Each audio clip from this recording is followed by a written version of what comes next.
కార్యక్రమాన్ని ప్రారంభించుకుందాము. తండ్రి యొక్కయు కుమారుని యొక్కయు పరిశుద్ధాత్మ యొక్కయు నామమున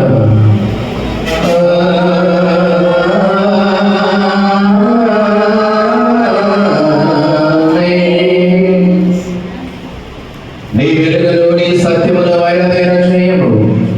అవి నాకు త్రోవ చూపులు, అవి నీ పరిశుద్ధ పర్వతములకు నీ నివాస స్థలములకు నన్ను తోడు చూడవచ్చును. అప్పుడు నేను దేవుని బలపీఠమునందు నాకు ఆనంద సంతోషములు కలుగు చేయి. దేవుని యొద్దకు చేరదను. దేవా నా దేవ, సితారా వాయించుచు నీకు కృతజ్ఞతాస్తుతులు చెల్లించుదము. ప్రభునందు ప్రియులారా, యథార్థ హృదయముతో మన తండ్రి అయిన దేవుని సమీపించి ఆయన ఎదుట మన పాపములను కొని మన ప్రభువైన యేసుక్రీస్తు పేరిట మనకు క్షమాపణ దయచేయమని వేడుకుందాము. ప్రభువు నామము వలననే మనకు సహాయము కలుగుచున్నది. భూమి ఆకాశములను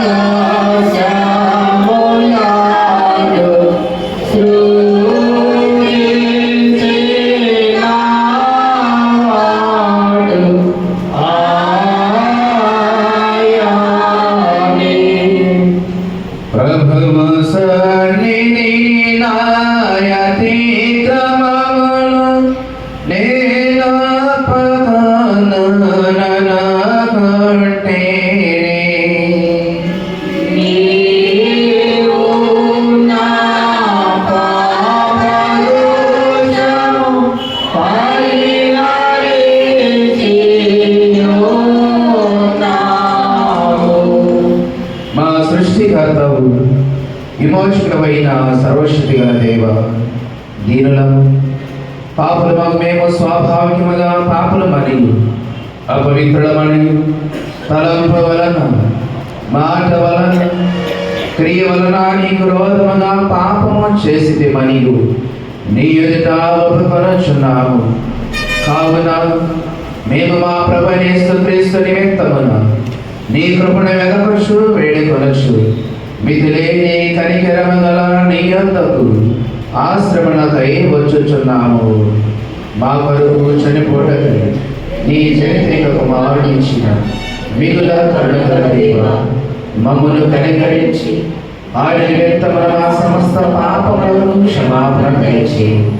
మేము నీ కృప చేత నిత్య జీవ పొందినట్లు నిన్ను గూర్చి నీ చిత్తమును గూర్చి సరైన జ్ఞానము నీ వాక్యమును తగిన ధైర్యతను మా నీ పరిశుద్ధాత్మను వృద్ధి పొందింపమని మా ప్రభువైన యేసుక్రీస్తు ద్వారా వేడుకొనుచున్నాము.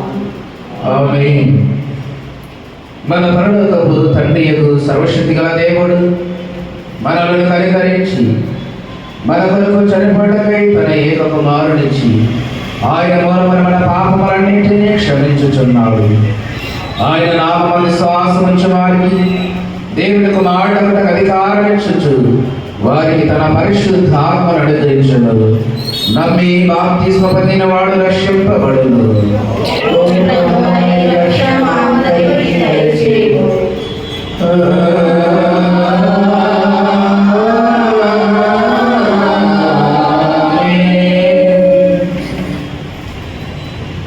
అటువంటి కాలంలో రెండవ ఆదివారం వరకు ఏర్పాటు చేయబడిన ప్రారంభ గీతమును చదవగలుగుతాము. అటువంటి కాలముకు రెండవ ఆదివారం వరకు ఏర్పాటు చేయబడిన ప్రారంభ గీతమును చదవగలుగుతాము. సీయోను కుమారి, ఇదిగో రక్షణ నీ ఎదుగు వచ్చుచున్నది. యెహోవా తన ప్రభావము గల స్వరమును వినిపించును. మీకు హృదయానందమును కలుగును. ఇశ్రాయేలు కాపరి మందవలె యేసును నడిపించువాడా, చెవియొగ్గి ఆలకింపుము. తండ్రి కుమారుని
ప్రార్థిద్దాం.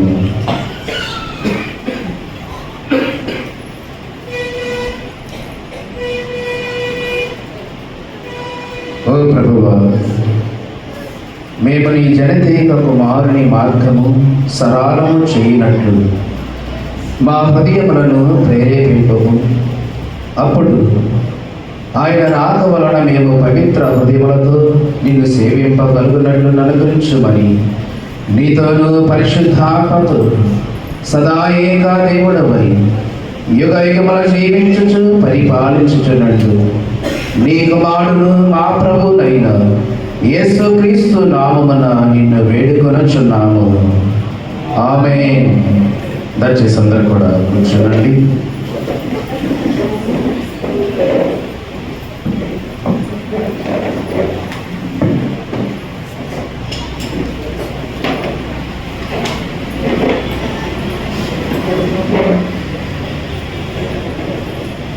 ప్రభునందు ప్రియమైన దేవుని సంగమ ప్రియులారా, అటువంటి కాలంలోని 7వ ఆదివారం కొరకు ఏర్పాటు చేయబడిన పరిశుద్ధ గ్రంథమని దైవలేఖన భాగములను చదువుదాము. పత్రిక భాష్యభాగముగా అపోస్తలుడైన పౌలు గారు రోమీయులకు రాసిన పత్రిక 15వ అధ్యాయము 4 నుండి 13 వచనాలు కలిగిన లేఖన భాగం చదువుకుందాం. రోమపత్రిక 15వ అధ్యాయం 4 నుండి 13 వచనాలు కలిగిన లేఖన భాగము చదువుదాము. మన మధ్యలో ఉన్నటువంటి జాన్ కేటర్ గారు సమయంలోని దేవుడి వాక్యాన్ని చదివిస్తారు. కనపడదా? డెలిగేట్ గారు ప్రకాష్ గారు సమయంలోని పత్రికా పాఠ్య భాగాన్ని చదివించవలసిందిగా ప్రేమతో వారిని ముందుకి ఆహ్వానిస్తూ ఉన్నాను.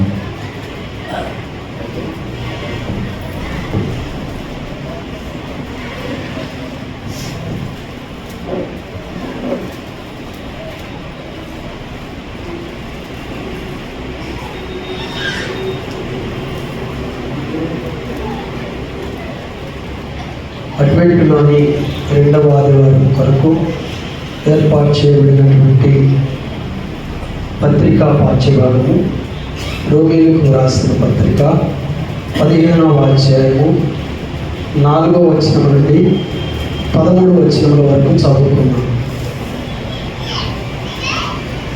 ఏలయనగా ఓర్పు వలనను లేఖనము వలనని ఆదరణ వలన మనకు నిరీక్షణ కలుగుటకై పూర్వమందు వ్రాయబడినవన్నీ మనకు బోధ కలుగు నిమిత్తము వ్రాయబడి ఉన్నవి. మీరేక భావము గల వారే ఏక గ్రీవముగా మన ప్రభు అయిన యేసుక్రీస్తు తండ్రియగు దేవుని మహిమపరచు నిమిత్తము క్రీస్తు యేసు చిత్త ప్రకారము ఒకరితోనొకడు మనస్సు కలిగిన వారై ఉండునట్లు ఓర్పునకును ఆదరణకును కర్తయ్యగు దేవుడు మీకు అనుగ్రహించును గాక. కాబట్టి క్రీస్తు మిమ్మును చేర్చుకొనిన ప్రకారము దేవునికి మహిమ కలుగునట్లు మీరును ఒకరినొకడు చేర్చుకొనడి. నేను చెప్పినదేమనగా, పితరులకు చేయబడిన వాగ్దానముల విషయములో దేవుడు సత్యవంతుడని స్థాపించుటకును అన్ని జనులు ఆయన కనికరమును గూర్చి దేవుని మహిమపరచుటకును క్రీస్తు సున్నతి గలవారికి పరిచారకుడు ఆయన. అందు విషయమై ఈ హేతువు చేతను అన్ని జనులలో నేను నిన్ను స్తుతింతును, నీ నామ సంకీర్తనము చేయుదము అని వ్రాయబడి ఉన్నది. మరియు అన్యజనులారా ఆయన ప్రజలతో సంతోషించుడి అనియు, మరియు సమస్త అన్యజనులారా ప్రభువును స్తుతించుడి, సకల ప్రజలు ఆయనను కొనియాడుదురుగాక అని చెప్పి ఉన్నది. మరియు యెషయా ఇలాగ చెప్పుచున్నాడు, యెషయా నుండి వేరు చిగురు అనగా అన్ని జనులు ఏలుటకు లేచువాడు వచ్చును, ఆయన యందు అన్ని జనులు నిరీక్షణ ఇచ్చుదురు గాక. మీరు పరిశుద్ధాత్మ శక్తి పొంది విస్తారముగా నిరీక్షణ గలవారగుటకు నిరీక్షణ కర్తయ్యకు దేవుడు విశ్వాసము ద్వారా సమస్త ఆనందముతోనూ సమాధానముతోనూ నింపును గాక. ఈ పాఠ్యభాగము ఇంతటితో ముగించున్నది. హల్లెలూయా హల్లెలూయా హల్లెలూయా. సువార్త పాఠ్యభాగము చదువుదాము. పరిశుద్ధైన లూకా గారు రాసిన సువార్త పాఠ్యభాగము 21వ అధ్యాయము 25వ వచనం నుండి 36 వచనాలు కలిగిన లేఖన భాగం చదువుకుందాం. లూకా సువార్త 21వ అధ్యాయం 25 నుండి 36 వచనాలు కలిగిన లేఖన భాగమును నోదరులైనటువంటి సహోదరులు రచన సువార్త పాఠ్యభాగాన్ని చదివిస్తారు.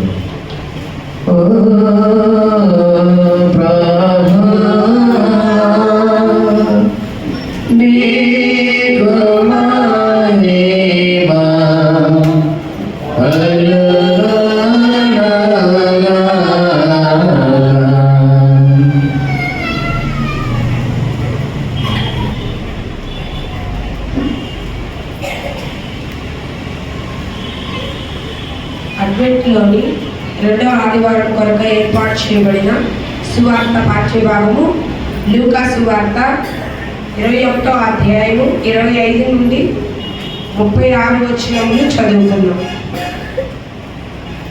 మరియు సూర్యచంద్ర నక్షత్రములలో సూచనలను, భూమి మీద సముద్ర తరంగముల ఘోష వలన కలవరపడిన జనములకు శ్రమయు కలుగును. ఆకాశమందలి శక్తులు కదిలింపబడును. కనుక లోకము మీదికి రాబోచున్న వాటి విషయమై భయము కలిగి మనుషులు ఎదురు చూచుచు ధైర్యము చెడి కూలుదురు. అప్పుడు మనుష్య కుమారుడు ప్రభావముతోనూ మహామహిమతోనూ మేఘాలునే వచ్చి చూతురు. ఇవి జరుగునారంభించినప్పుడు మీరు ధైర్యము తెచ్చుకొని మీ తలనెత్తుకొని మీ విడుదల సమీపించుచున్నదనెను. మరియు ఆయన వారితో ఈ ఉపమానము చెప్పెను. అంజూరపు వృక్షములు సమస్త వృక్షములను చూడుడి, అవి చిగురించుట చూచి వసంతకాలం అప్పుడే సమీపమాయనని మీ అంతటా మీరు తెలుసుకొందురు కదా.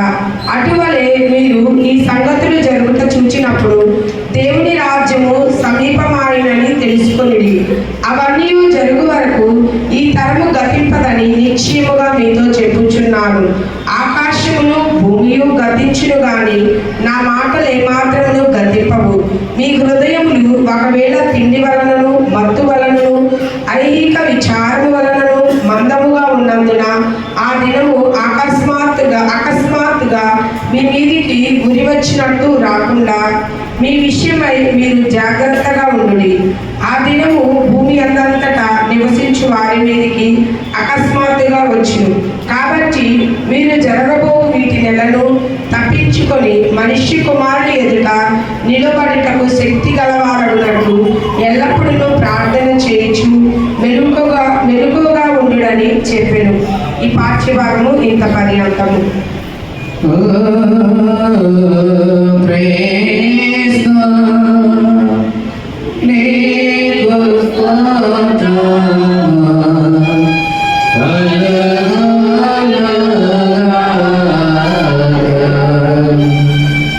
మనందరం కలిసి అపోస్తలుల విశ్వాస ప్రమాణం ఒప్పుకుందాము. భూమి ఆకాశములను సృజించిన సర్వశక్తి గల తండ్రి అయిన దేవుని నేను నమ్ముచున్నాను. ఆయన ఏక కుమారుడు మన ప్రభు అయిన యేసుక్రీస్తును నమ్ముచున్నాను.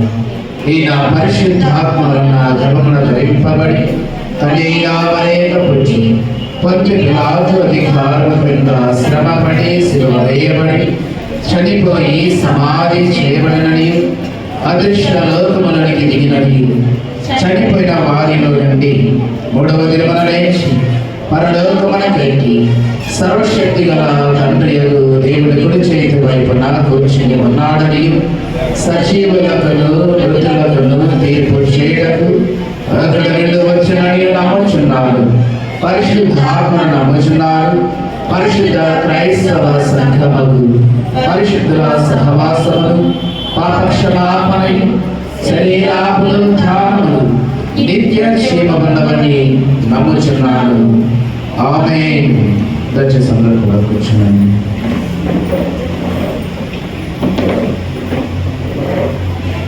ప్రభునందు ప్రియమైన దేవుని సంగమ ప్రియులారా, అటువంటి కాలంలోని 2వ ఆదివారం వరకు చదువుకున్నటువంటి పాఠ్యభాగాల నుండి 10 నిమిషాలు మనందరం కూడా దైవ సందేశాన్ని పరిశీలన చేయబోయే ముందుగా సమయంలో ప్రత్యేకమైన కీర్తనతో దేవుని నామాన్ని మహిమపరుచుకుందాము.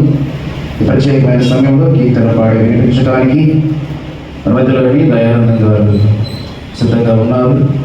సమయంలో కీర్తన పాడి వినిపించవలసిందిగా ప్రేమతో వారిని ముందుకు ఆహ్వానిస్తూ సమయాన్ని వారిని అప్పగిస్తూ ఉన్నాను.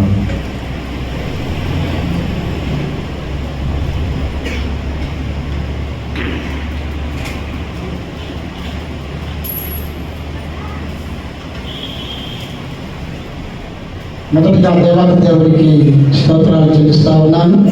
అలాగే అవకాశం ఇచ్చినటువంటి మరి దైవ సేవకులకు అలాగే సంఘటనలకు సన్మానాన్ని కూడా ప్రత్యేకమైనటువంటి వివరాలు తెలియజేస్తాను. నేను కూడా ఉన్నానయ్యా, నన్ను అడుగు యేసయ్యా, నేను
కూడా మంచి గీతల పాట వినిపించినటువంటి పెద్దలకు మరొకసారి ప్రత్యేకించి వందనాలు చెల్లించుకుంటున్నాను. దయచేసి అందరూ కూడా పైకి లేచి నిలబడి దైవాశీర్వాదం తీసుకొని దేవుని మాట వింటున్నారు. తండ్రి కుమార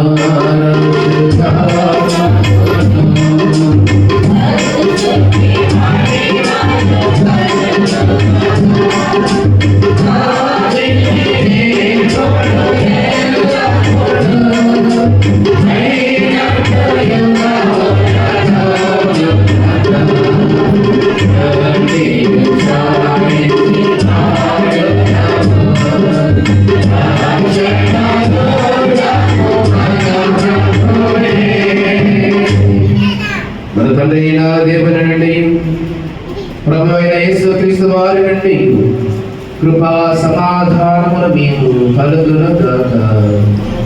ఆమేన్. దయచేసి అందరూ కూడా కూర్చోనండి.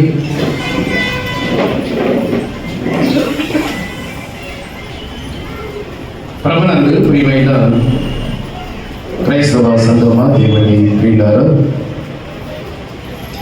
మధ్యాహ్న కాల సమయంలో మీ అందరికీ కూడా ముందుగా మన ప్రభువును రక్షకుడైన క్రీస్తు యేసు వారి పేరిట మీ అందరికి శుభాలు, హృదయపూర్వకమైన వందనాలు చెల్లించుకుంటూ ఉన్నాను. ప్రియులారా, దేవుడు మరొకసారి మనల్ని ప్రేమించి తన ఉన్నతమైన మహా కృపను బట్టి 8 కాలంలోని 2వ ఆదివారపు పరిశుద్ధ ఆరాధనలోనికి మనందరూ కూడా సంఘముగా సమూహముగా తన ప్రణాళికను బట్టి మనలను సమకూర్చినటువంటి దేవాది దేవునికి మనమందరము కూడా మరి యొక్క పర్యాయము హృదయపూర్వకమైన కృతజ్ఞత ఆస్తుతులు చెల్లించేవారమై ఉండాలి. మంచిదే ప్రియులారా, చక్కగా ఇంతవరకు కూడా పాటల ద్వారా ఆరాధన ద్వారా దేవుని నామాన్ని మహిమపరుచున్నాము. సమయంలోని చదువుతున్నటువంటి పాఠ్య భాగంలోని కొన్ని విషయాలు దేవుని వాక్యాన్ని మనందరం కూడా పరిశీలన చేద్దాము. 2 పాఠ్య భాగాల నుండి ప్రాముఖ్యమైన విషయాలు మనమందరం కూడా పరిశీలన చేద్దాం. తలలో వచ్చి చిన్న ప్రార్థన చేసుకొని దేవుని వాక్యంలో వెళదాం. మహాపరిశుద్ధుడా, ప్రేమ నమ్మకము కలిగిన మా కన్న తండ్రి, మీ పరిశుద్ధ పాదములకు నాయన వేలాది వందనములు, స్తుతులు, స్తోత్రం చెల్లించుకుంటూ ఉన్నాం. తండ్రి, మీ ఉన్నతమైన ప్రేమ బట్టి మమ్మలను మరొకసారి జ్ఞాపకం చేసుకొని అటువంటి కాలంలో 2వ పరిశుద్ధ ఆదివారం ఆరాధనలోనికి మీ పిల్లలుగానైనా మమ్మల్ని అందరూ కూడా సంగముగా సమకూర్చిన విధంగా పెట్టినాయని మీ వందనాలు చెల్లించుకుంటూ ఉన్నాము. ఇంతవరకునైనా పాటలతో ఆరాధనతో మీ నామాన్ని మహిమపరుచున్నాము. కొద్ది నిమిషాలు తండ్రి మీ గ్రంథముల నుండి కొన్ని మాటలు మేమందరం కూడా పరిశీలన చేయడం కొరకై ఆసక్తి కలిగిన ఆయన ఆత్మావేశం కలిగిన వారమై మీ సన్నిధానంలో ఉంటూ ఉండగా మా జ్ఞానము, మా మాటలు, మా ఆలోచన కాదు కానీ తండ్రి, మీ ఆత్మచేతనైనా మమ్మల్ని నింపండి. ప్రకటించబడుతున్న ప్రతి మాట కూడా నాయన తండ్రి ఆత్మానుసారంగా వారు సేకరించి వాళ్ళు ఉన్నటువంటి మలినమును, లోపాలను సరిచేసుకొని యేసుక్రీస్తు వారి యొక్క ప్రత్యక్షమైనటువంటి ఆకారం మా యందు పరిపూర్ణంగా రూపకల్పన చేసుకునేంత వరకు మీ వాక్యం ద్వారా మమ్మలను బంధించి మీ ఆత్మచేత మమ్మలను నడిపించమని చేయవలసిన ప్రాతివతను కూడా మీరు ఆశీర్వదించమని, వినగల చెవి, గ్రహించే మనస్సు, విన్నటువంటి మాటలు బట్టి నాయన లోబడినటువంటి హృదయాన్ని, మంచి గుణాన్ని మా అందరికీ దయచేయమని మా ప్రభువు రక్షకుడైన యేసుక్రీస్తు వారి శ్రేష్టమైన నామను బట్టి ప్రార్థించి అడిగి వేడుకుంటున్నాము తండ్రి. ఆమేన్. ప్రియులారా, అటువంటి కాలంలోని 2వ ఆదివారం కొరకు చదువుకున్నటువంటి పత్రిక అలాగే సువార్త 7 పాఠ్య భాగాల నుండి ఒక ప్రాముఖ్యమైన అంశాన్ని మనం పరిశీలన చేద్దాం. ఏంటంట ఈ రోజున మనం పరిశీలన చేయబోయే అంశం ఏంటంట? ఏక భావము గలవారై ఉండుడి. ఏంటి చెప్పండి ఒకసారి. ఏంటంటే ఈరోజు అంశము ఏక భావము గలవారై ఉండుడి. అంటే ఏక భావం అంటే ఏకభావం అంటే ఒకే ఆలోచన, ఒకే మాట, ఒకే బాట. అర్థమవుతుందా? సంఘం అనే ఈ వ్యవస్థలో 100ల మంది ఉన్నా, 1000 మంది ఉన్నా, లక్షల మంది ఉన్నా, వాక్యాన్ని బట్టి మనం అందరము కూడా ఒకే భావాన్ని కలిగి జీవించాలనేది దీని యొక్క అర్థం. అందుకే ఈ రోజు మన అంశం కూడా అదే, ఏక భావము గలవారై ఉండుడి. ఎందుకు ఈ రోజున ఈ అంశాన్ని మనం ప్రస్తావించవలసిన అవసరం వచ్చిందంటే ప్రియులారా, ఈ రెండు పాఠ్యభాగంలో ఉన్నటువంటి సారాంశాన్ని మనం చూడగలిగితే, లూకాసు వార్తలో మనం చదువుకున్నటువంటి పాఠ్యభాగంలోని దేవుని యొక్క రాజ్య స్థాపన ఎప్పుడు జరిగిందో మనకు కూడా తెలుస్తూ, క్రీస్తు శకము 33 అర్థమవుతుందా? క్రీస్తు సామ్రాజ్యము, క్రీస్తు రాజ్యం అన్నా, క్రీస్తు సంఘం అన్నా ఒకే భావాన్ని మనకు బైబిల్ తెలియజేస్తుంది. కనుక మొదటి శతాబ్దంలో క్రీస్తు శకము 33లో స్థాపించబడినటువంటి ఈ రాజ్యము, ఈ సంఘము కదా, ఏమి రాయబడింది అక్కడ? లూకాసు వార్త 21వ అధ్యాయం ఒకసారి చూడ మాటలు. లూకాసు వార్త మరియు అది కాదు, కింద వచ్చి చూడండి అమ్మా. అంజూరపు కాలాల గురించి తెలియజేస్తూ, అంజూరపు వృక్షములు అమ్మా, సమస్త వృక్షములను చూడుడి, అవి చిగురించుట చూచి వసంతకాలము అప్పుడే సమీపమాయనని మీ అంతట మీరే తెలుసుకుందరు కదా. అటువలే మీరు ఈ సంగతులు జరుగుట చూసినప్పుడు దేవుని రాజ్యము సమీపమాయనని తెలుసుకునుడి. ఏ సంగతులు జరుగుతున్నప్పుడట? ఈ సంగతులు జరుగుతున్నప్పుడు దేవుని రాజ్యము సమీపమైనదని, దేవుని రాజ్య సంస్థాపన జరుగుతుందనే విషయం మీకు అర్థం కావాలట. అంటే ఎవరితో చెప్తున్నాడు ఈ మాటలు? ఈ మాటలు యేసుక్రీస్తు వారి ఉపమానం ఎవరితో చెప్తున్నాడు? ఇశ్రాయేలు ప్రజలతోనూ యూదుల ప్రజలతో చెప్తున్నాడు. ఎందుకంటే అప్పటి వరకు కూడా వారు దేవుని రాజ్యం అంటే ఏదో అనే భావంలో ఉన్నారు. వాళ్ళందరూ కూడా ధర్మశాస్త్రం మనకి ఇవ్వబడింది కదా మోషే ద్వారా.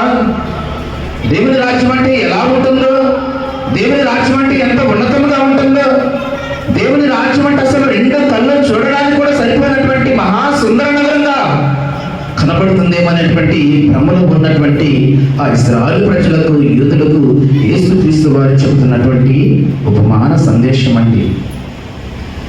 ఏం చెప్తున్నాడు ఆయన? అప్పటికి ఇంకా ఆయన ఆరోహణమై వెళ్ళిపోలేదు, భూమి మీదే ఉన్నాడు. తండ్రి పని నిమిత్తమై భూమి మీదనే ఉన్నాడు యేసుక్రీస్తు వారు. వారితో చెబుతున్నటువంటి మాట, దేవుని రాజ్యము, దేవుని రాజ్యం ఎటువస్తుంది, దేవుని రాజ్యం ఎలా ఉంటుంది అని ఆలోచనతో వారందరూ కూడా ప్రశ్నలు వేస్తున్నారు కదా క్రీస్తు వారికి. వారందరూ కూడా ఎన్నో సందర్భాల్లో క్రీస్తు వారిని ప్రశ్నించారు కదా. అయితే దేవుని రాజ్యం ఎలా ఉంటుంది, దేవుని రాజ్యానికి ఉన్న ప్రత్యేకత ఏంటి, అది ఎప్పుడు వస్తుంది, మేము ఎప్పుడు చూడగలము దాని అన్నప్పుడు క్రీస్తు వారు చెబుతున్నటువంటి మాట ఏమంటున్నాడు కదా, మా అంజూరపు వృక్షమును సమస్త వృక్షములను చూడడి, అవి చిగురించుట చూచి వసంత కాలం వచ్చినని మీకు అర్థమవుతుంది కదా.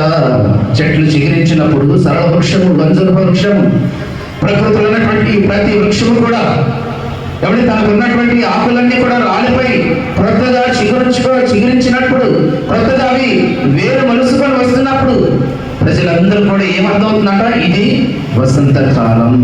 అందుకే చెట్లన్నీ కూడా చిగురుస్తూ ఉన్నాయి. అంటే ప్రకృతిలో జరిగే మార్పును బట్టి కాలాలు నీకు అర్థమైపోతుంది. వర్షాకాలం అప్పుడు ఏమండి, వారం పడేటప్పుడు వర్షాకాలం అప్పుడు అది ఏ కాలం అని అర్థమవుతుంది నీకు? వర్షాకాలం అని అర్థమవుతుంది. వేడి చేసినప్పుడు, వేడిగా ఉన్నప్పుడు ఇది ఎండాకాలం అని, వేసవ కాలం అని. అలాగే చెట్లు చిగురించినప్పుడు ఇది వసంతకాలం అని. ఇలా కాలాలను బట్టి, అంటే ప్రకృతిలో జరుగుతున్న మార్పులు బట్టి మనకు ఏమర్థమవుతున్నాయి? కాలాలు అర్థమైపోతున్నాయి. ఇది ఈ కాలము, ఈ కాలము, ఈ కాలం అని. అయితే దేవుని రాజ్యానికి కూడా ఆయన గుర్తులు చెబుతూ యేసుక్రీస్తు వారు చెబుతున్నాడు. ఏమంటున్నాడు అక్కడ? అటువలే మీరు ఈ సంగతులు జరుగుట చూచినప్పుడు దేవుని రాజ్యము సమీపమాయనని తెలుసుకునడి. అవన్నీ జరుగు వరకు ఈ తరము గతింపదని నిత్యముగా మీతో చెప్పుచున్నాను. ఆకాశము భూమి గతించును కానీ నా మాటలు ఏమాత్రము గతింపవు.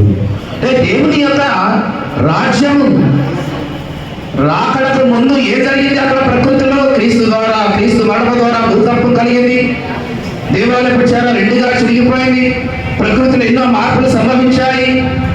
ఏమండి, క్రీస్తు మరణం తర్వాత, క్రీస్తు మరణించినప్పుడు ప్రకృతిలో ఎప్పుడూ జరిగినటువంటి మహా గొప్ప సంగతులు జరిగాయండి. ఎన్నో మార్పులు చోటు చేసుకున్నాయి.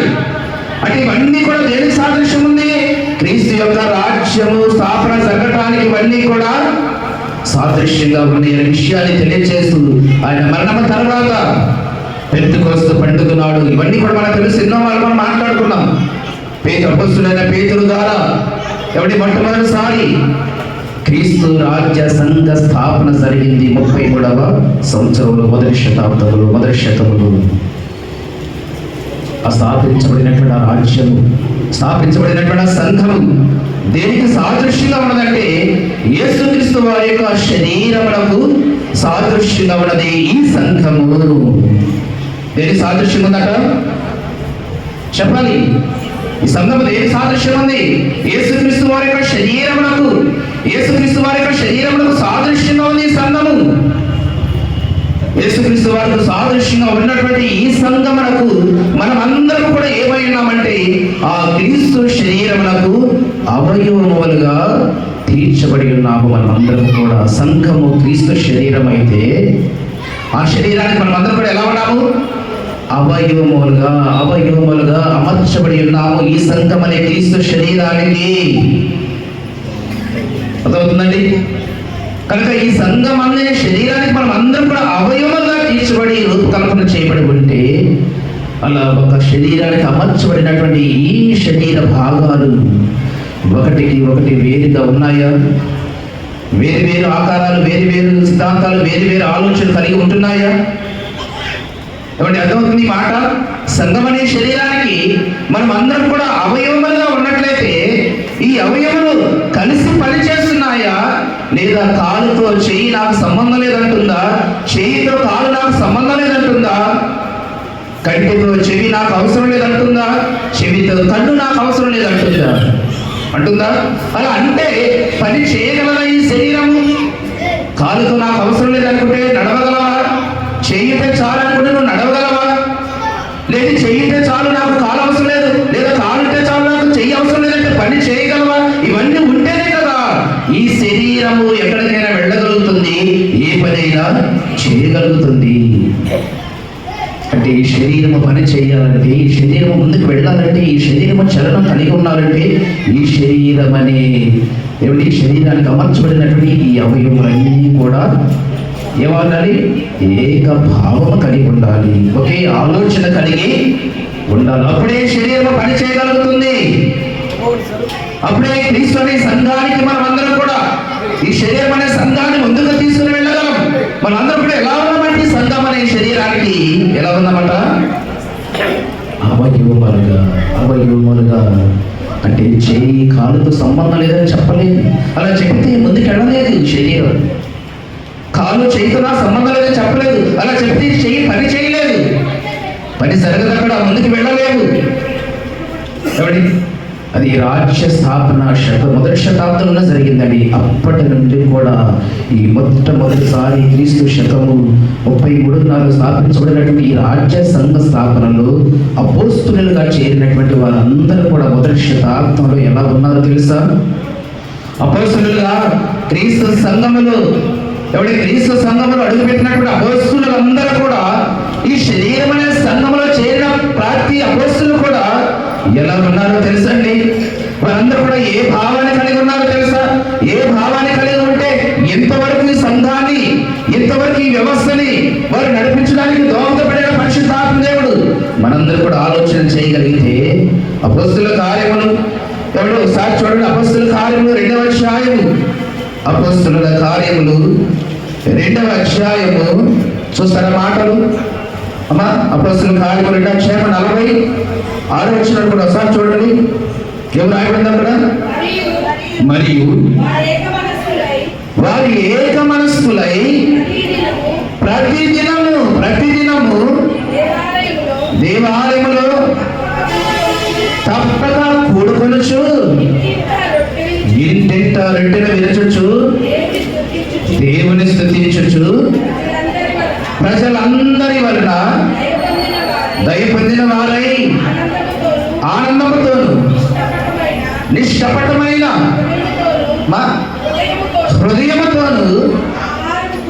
ఆహారం పుచ్చుకొనొచ్చు. ఆ, మరియు ప్రభువు రక్షణ పొందుచున్న వారిని అనుదినము ఆ, వారితో చేర్చుచుండేది. అంటే సంఘాన్ని బలపరుస్తున్నారు. అనేక అవయములను సమకూర్చి అనేక ఆత్మలను రక్షిస్తూ అనేకులుగా దేవుని పునరుద్ధారణని ప్రకటిస్తూ వారందరూ కూడా ఏక భావము గలవారై ఒకే ఆలోచన కలిగిన వారై. కాబట్టి ఎందుకు ఆ మాట చెప్పగలిగాడంటే యేసుక్రీస్తు వారు ఎందుకు ఆ మాట వారితో ప్రస్తావించాడంటే చాలా మంది ఈరోజు క్రైస్తవ సమాజం నుండి ఒకే సంఘముగా స్థాపించబడి ఆ సంఘము కొరకు పోరాటం చేసి ప్రయాసపడినటువంటి క్రైస్తవ సమాజము ఈరోజు క్రీస్తు అనే సంఘం అనే శరీరములు, ఈ సంఘములు ఇలాంటి పరిస్థితులు ఉన్నాయి. మనందరూ కూడా తెలుసు. ఈరోజు కొన్ని వేల శాఖలు పేతురు అనే బండ మీద క్రీస్తు సంఘ రాజ్య స్థాపన జరిగినటువంటి ఆ కాలంలో ఒకే సంఘముగా ఒకే భావాలు కలిగి ఆ సంఘం కొరకు ప్రయాసపడవలసినటువంటి ప్రపంచ మానవాళి నేడు వేల సంఘాలుగా ఇన్ని శాఖలుగా విడిపోవటానికి కారణం ఏంటో తెలుసా? సంఘాలలో ఏకపక్ష భావం లేకపోవడం వలన. ఎందుకు ఈరోజు ఇన్ని సంఘాలు విడిపోయా? ఎందుకు ఈరోజు ఇన్ని శాఖలుగా విడిపోయా? ఒకే సంఘం కదా, క్రీస్తు అనే బండ మీద సంఘ స్థాపన జరిగింది కదా. ఈ సంఘ స్థాపన జరిగినటువంటి ఆ మొదటి శతాబ్దం నుండి నేటి వరకు కూడా ప్రపంచ క్రైస్తవులందరూ కూడా ఒకే భావాన్ని కలిగి ఉండాలి, ఒకే వాక్యాన్ని ప్రకటించాలి, ఒకే సిద్ధాంతాన్ని సమాజానికి తెలియచేయాలి. కానీ ఈరోజు ఉన్న సంఘాల్లో ఒక్కొక్క సంఘానికి ఒక్కొక్క పద్ధతి, ఒక్కొక్క సంఘానికి ఒక్కొక్క రూల్స్, ఒక్కొక్క సేవకు ఒక్కొక్క క్రమాన్ని ఎవరికి ఇష్టం వచ్చినట్లు వారు, ఎవరికి నచ్చినట్లు వారు ఈ క్రీస్తు సంఘాన్ని విభజించి వేరు వేరు భావాలు కలిగి వేరు వేరు ఆలోచనలు కలిగి కొన్ని వేల సంఘాలు ఈరోజు భూమి మీద మనం చూస్తూ ఉన్నాము. కొన్ని ఇన్ని సంఘాలు విడిపోయాయి కదా, ఇన్ని సంఘాలు ఏర్పడ్డాయి కదా. మరి ఇన్ని సంఘాలలో దేవుని వాక్యానుసారమైనటువంటి వాక్యం బోధించబడుతుందంటే అది లేదు. ప్రజలకు ఆశలు కల్పించేయి, ప్రజల యొక్క ఉద్దేశాలను కల్పించుకొని వారి ఆశలు తెలుసుకొని లోక సంబంధమైనటువంటి భావాలు కలిగి ప్రజలు ఈ విధంగా మోసపరిచేటటువంటి సంఘాలు సమాజాలు మనం చూస్తాం తప్ప క్రీస్తు త్యాగాన్ని, ఆయన మరణమును, ఆయన పునరుత్థానాన్ని ప్రత్యక్షంగా ప్రకటించే సంఘాలు ఈరోజు ఉన్నాయా? ఎవరికి ఉన్నాయా? ప్రపంచమంతా ఉన్నాయి క్రైస్తవ సంఘాలు, కానీ క్రీస్తును ప్రకటించే సంఘాలు లోకాన్ని, లోక నీతిని, భౌతిక సంబంధమైనటువంటి ఆచారాలు, భౌతిక సంబంధ ఆశ ఇది కాదు సంఘం అంటే. ఇది కాదండి. అపోస్తలులు ఏం చేశారో తెలుసా? మొదటిసారి ఏర్పడినటువంటి సంఘములో క్రీస్తు ద్వారా స్థాపించబడినటువంటి సంఘ స్థాపనలో వారందరూ కూడా అపోస్తలుగా చేయబడిన తర్వాత అందరూ కూడా ఒకే ఆలోచన కలిగి, ఒకే భావాన్ని కలిగి, ఒకే ఉద్దేశము కలిగి నేను పౌలు వాడను, నేను పేతురు వాడను, నేను కేఫా వాడను, ఇలాంటి సందర్భాలు ఉన్నా అవి రాకుండా ఉండాలని వారందరూ కూడా ఏకపక్షంగా ఒక మార్గంలో వాక్యానుసారంగా నడిపించాలని మొదటి శతాబ్దంలో ఏర్పడినటువంటి ఈ అపోస్తులందరూ కూడా ఏం చేశారట? 4వ అధ్యాయం అపోస్తుల కార్యములు 4వ అధ్యాయం 32వ వచనం చూడకుండా ఏమంటాడు? 4వ అధ్యాయం 32వ వచనం ఏమన్నాడు? విశ్వసించిన వారందరూ ఏక హృదయమును ఏక ఆత్మయు గలవారై ఉండిరి. ఎవరకు తమకు కలిగిన వాటిలో ఏది తనదని అనుకోలేదు. ఇదిగో వారికి కలిగినదంతయు వారికి సమిష్టిగా ఉండెను.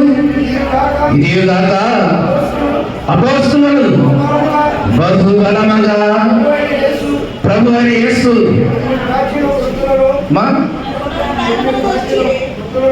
ప్రభు అని యేసు పునరుత్థానం గురించి సాక్ష్యమిచ్చుచు దైవ కృప అందరి యందు అధికముగా ఉండెను. భూములనైనను ఇళ్ళైనను కలిగిన వారందరూ వాటిని అమ్మిన వాటి వెల తెచ్చి అపోస్తలుల పాదముల యందు పెట్టొచ్చు. చేయుచు వచ్చిరి. ప్రతి వారికి వాని వాని అక్కర కొలది పంచిపెట్టిరి కనుక వారిలో ఎవరిని కొదవలేక పోయిను. ఏం చేశారంటే వాళ్ళందరూ కూడా ఏకపక్షంగా కలిగి వాళ్ళకున్న స్థిరస్థల ఆస్తులను, వారి భూములను, వారి ఇళ్లను అమ్మి ఎలాగైనా సరే క్రీస్తు సామ్రాజ్యమును వృద్ధి చేయాలి, ఎవరి సామ్రాజ్యమును కాపాడాలి. క్రీస్తు మరణం ఆయన పునరుద్ధరణ వ్యర్థం కాకుండా పోగొట్టడానికి వీలు లేదు. ఖచ్చితంగా దీన్ని మనం నిర్మించాలి, ఈ సంఘాన్ని స్థాపించాలి, దీన్ని బలోపేతం చేయాలి, అనేక ప్రాంతాలకు దీన్ని తీసుకువెళ్ళాలి. అందుకు కావలసినటువంటి ఆర్థిక పరిస్థితులు ఉన్నాయా? అయితే వాటి కొరకు మా భూములనైనను మా ఇండ్లనైనను అమ్మి మీ పాదం ఎంత పెడతామయ్యా, మీరు మా క్రీస్తు వార్తను ప్రపంచవ్యాప్తంగా తీసుకెళ్ళాలి. ఆయన మరణం వ్యర్థం కాకూడదు, ఆయన పునరుద్ధానం వ్యర్థం కాకూడదు. ఇంకా మీకు కావాల్సిన సమస్యలనే సమకూర్చి అవసరంగా మా భూములు అమ్మేస్తాం ఎవరంటారండి? క్రీస్తుని నమ్మిన వాడు, క్రీస్తుని కలిగిన వాడు, ఇంకా ఆశీర్వదించబడి భౌతిక సంబంధమైన ఆశీర్వాదాలు కావాలని కోరుకుని వచ్చేవాడే తప్ప ఉన్న వాటిని అమ్మి సువార్త కొరకు ప్రయాసపడేవారు ఎవరున్నారు ఈరోజు? ఉన్నారా? దేవుని కొరకు సమస్తాన్ని వదిలిపెట్టుకునే వారు ఉన్నారా? దేవుని కొరకు సమస్తాన్ని విడిచిపెట్టుకునే వాళ్ళు ఉన్నారా? ఇంకా దేవుని నమ్ముకుంటే మందిరానికి వెళితే ప్రార్థన జీవితం కలిగితే ఇంకా మాకు కావలసినవన్నీ కూడా సమస్తము సమకూర్చబడాలని భౌతికంగా ఆలోచన కలిగిన వారే తప్ప ఎవరిని క్రీస్తు నిమిత్తం విడిచిపెట్టేవారు, వదులుకునేవారు. అక్కడ అపొస్తలులు ఏం చేశారంటే వారందరూ కూడా ఏకాత్మ కలిగిన వారై ఏక హృదయం కలిగిన అందరూ ఒకే మాట అంటే అందరికీ మాట. క్రీస్తు సంఘములకి, క్రీస్తు రాజ్యములకు చేరిన వారు ప్రతి వారు కూడా ఏక భావము కలిగిన వారు వెళ్ళాలి. నీ నిర్ణయం నీది, నా నిర్ణయం నాది, నా ఆలోచన నాది, నా వారు నా పక్కన, నీ వారు నీ పక్కన, ఇది కాదు సంఘం అనేది కాదు. అలా అనుకుంటే అదే కదా సంఘం అనే క్రీస్తు శరీరానికి మనం అందరం కూడా అవయవములుగా సమకూర్చబడినప్పుడు మరి ఒకదానికి ఒకటి సంబంధం లేకుండా ఒకటి కాదనుకుని ఎలా కాదు నడవగలదు, ఎలా చెయ్యి పని చేయగలదు, ఎలా కన్ను చూడగలదు, ఎలా చెవి వినగలదు. అందరూ ఒక శరీరానికి అమర్చబడి ఉన్నాము. ఈ క్రీస్తు అనే సంఘం అనే శరీరానికి అందరూ కూడా అమర్చబడి ఉన్నాము. అమర్చబడినటువంటి మనం అందరం కూడా ఏకపక్ష నిర్ణయం ఉండాలి, ఒకే భావం ఉండాలి, ఒకే ఆలోచన ఉండాలి. అపొస్తలులు అలాగే చేశారు.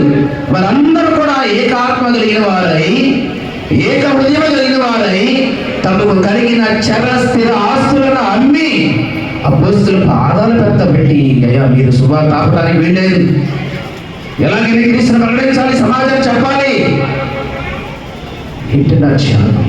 అది కదా క్రీస్తు సంఘంలో ఉన్నటువంటి ఏకభావం, అది కదా క్రీస్తు సంఘంలో ఉండవలసినటువంటి ఏకాత్మ. 100 మంది ఉన్నా, 1000 మంది ఉన్నా, లక్షల మంది ఉన్నా అదంతా కూడా ఒకటే శరీరము. ఒకటే శరీరం అని నీకు అర్థమైతే ఆ శరీరానికి 1000 మంది, లక్షల మంది మనం అందరం కూడా అవయవాలుగా చేర్చబడి ఉన్నాము. అవయములుగా చేర్చబడిన విషయం మనకు అర్థమైతే ఒకదానికి తెలియకుండా ఒకటి పని చేయగలదా? ఒకదానికి తెలియకుండా ఒకటి ముందుకు వెళ్ళగలదా? ఎలా ఉండాలంటే మీరందరూ కూడా ఏకాత్మయు, ఏక శరీరమును, ఏక భావమును కలిగిన వారై ఉండాలి. అప్పుడు కదా సంఘం అనే శరీరము వృద్ధి చెందేది. అప్పుడు కదా సంఘం అనే శరీరము అభివృద్ధిలో పరిచేది. అప్పుడు కదా సంఘం అనే శరీరం బట్టి అనేకులు మార్చబడేది. ఏమండి? అలా సున్నతి పొందిన వారిని, సున్నతి పొందిన వారిని, అన్ని చెడులుగా వేయబడినటువంటి వారిని ఒకటిగా సమకూర్చడం కొరకై, ఏక భావం కలిగి జీవించడం కొరకై, ఒకే సంఘముగా నిర్మించడం కొరకై యేసుక్రీస్తు వారి లోకానికి వచ్చాడని. అందుకే ఆయన ద్వారా ఈ సంఘ స్థాపన జరిగింది. సున్నతి పొందిన వారిని, సున్నతి పొందిన వారు ఎంత అవలీనగా చేసేవారు అనుకున్నారు. పాత నిబంధన కాలంలో ఇశ్రాయేలు ప్రజలు యూదులని సున్నతి పొందిన వారిని చాలా అవహేళనగా చూసేవారు, హేళనగా చూసేవారు. మందిరాన్ని కూడా రానిచేవారు కాదు.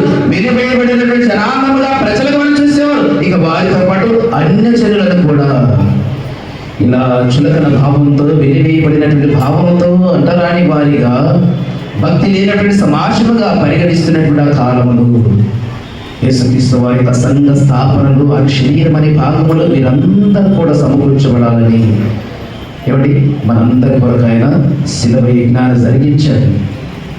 ఆ ఫలితమే ఈ సంఘ స్థాపన. ఆ క్రీస్తు మరణం యొక్క ఫలితమే ఈ సంఘ స్థాపన. ఈ సంఘంలో మనం అందరం కూడా ఎవడి అవయవాలుగా సమకూర్చబడినాము. ఒకదానికొకటి కలిసి పని చేయాలి తప్ప వేరువేరుగా పని చేయడానికి అవకాశము లేదు. అందుకే మీరు ఏక భావం కలిగిన వారై, ఏక ఆత్మ కలిగిన వారై, ఏమన్నాడు అక్కడ? ఇగో దీనిలోని ఏ భేదాభిప్రాయాలు ఉండకూడదు, ఏ పక్షపాతం ఉండకూడదు, తనవాడు మనవాడనే భేదం ఉండకూడదు. మనమందరం కూడా ఈ సంఘంలో క్రీస్తు శరీరంలో వచ్చేసాం. ఆయన శరీరానికి అవయవంగా ఉన్నాము.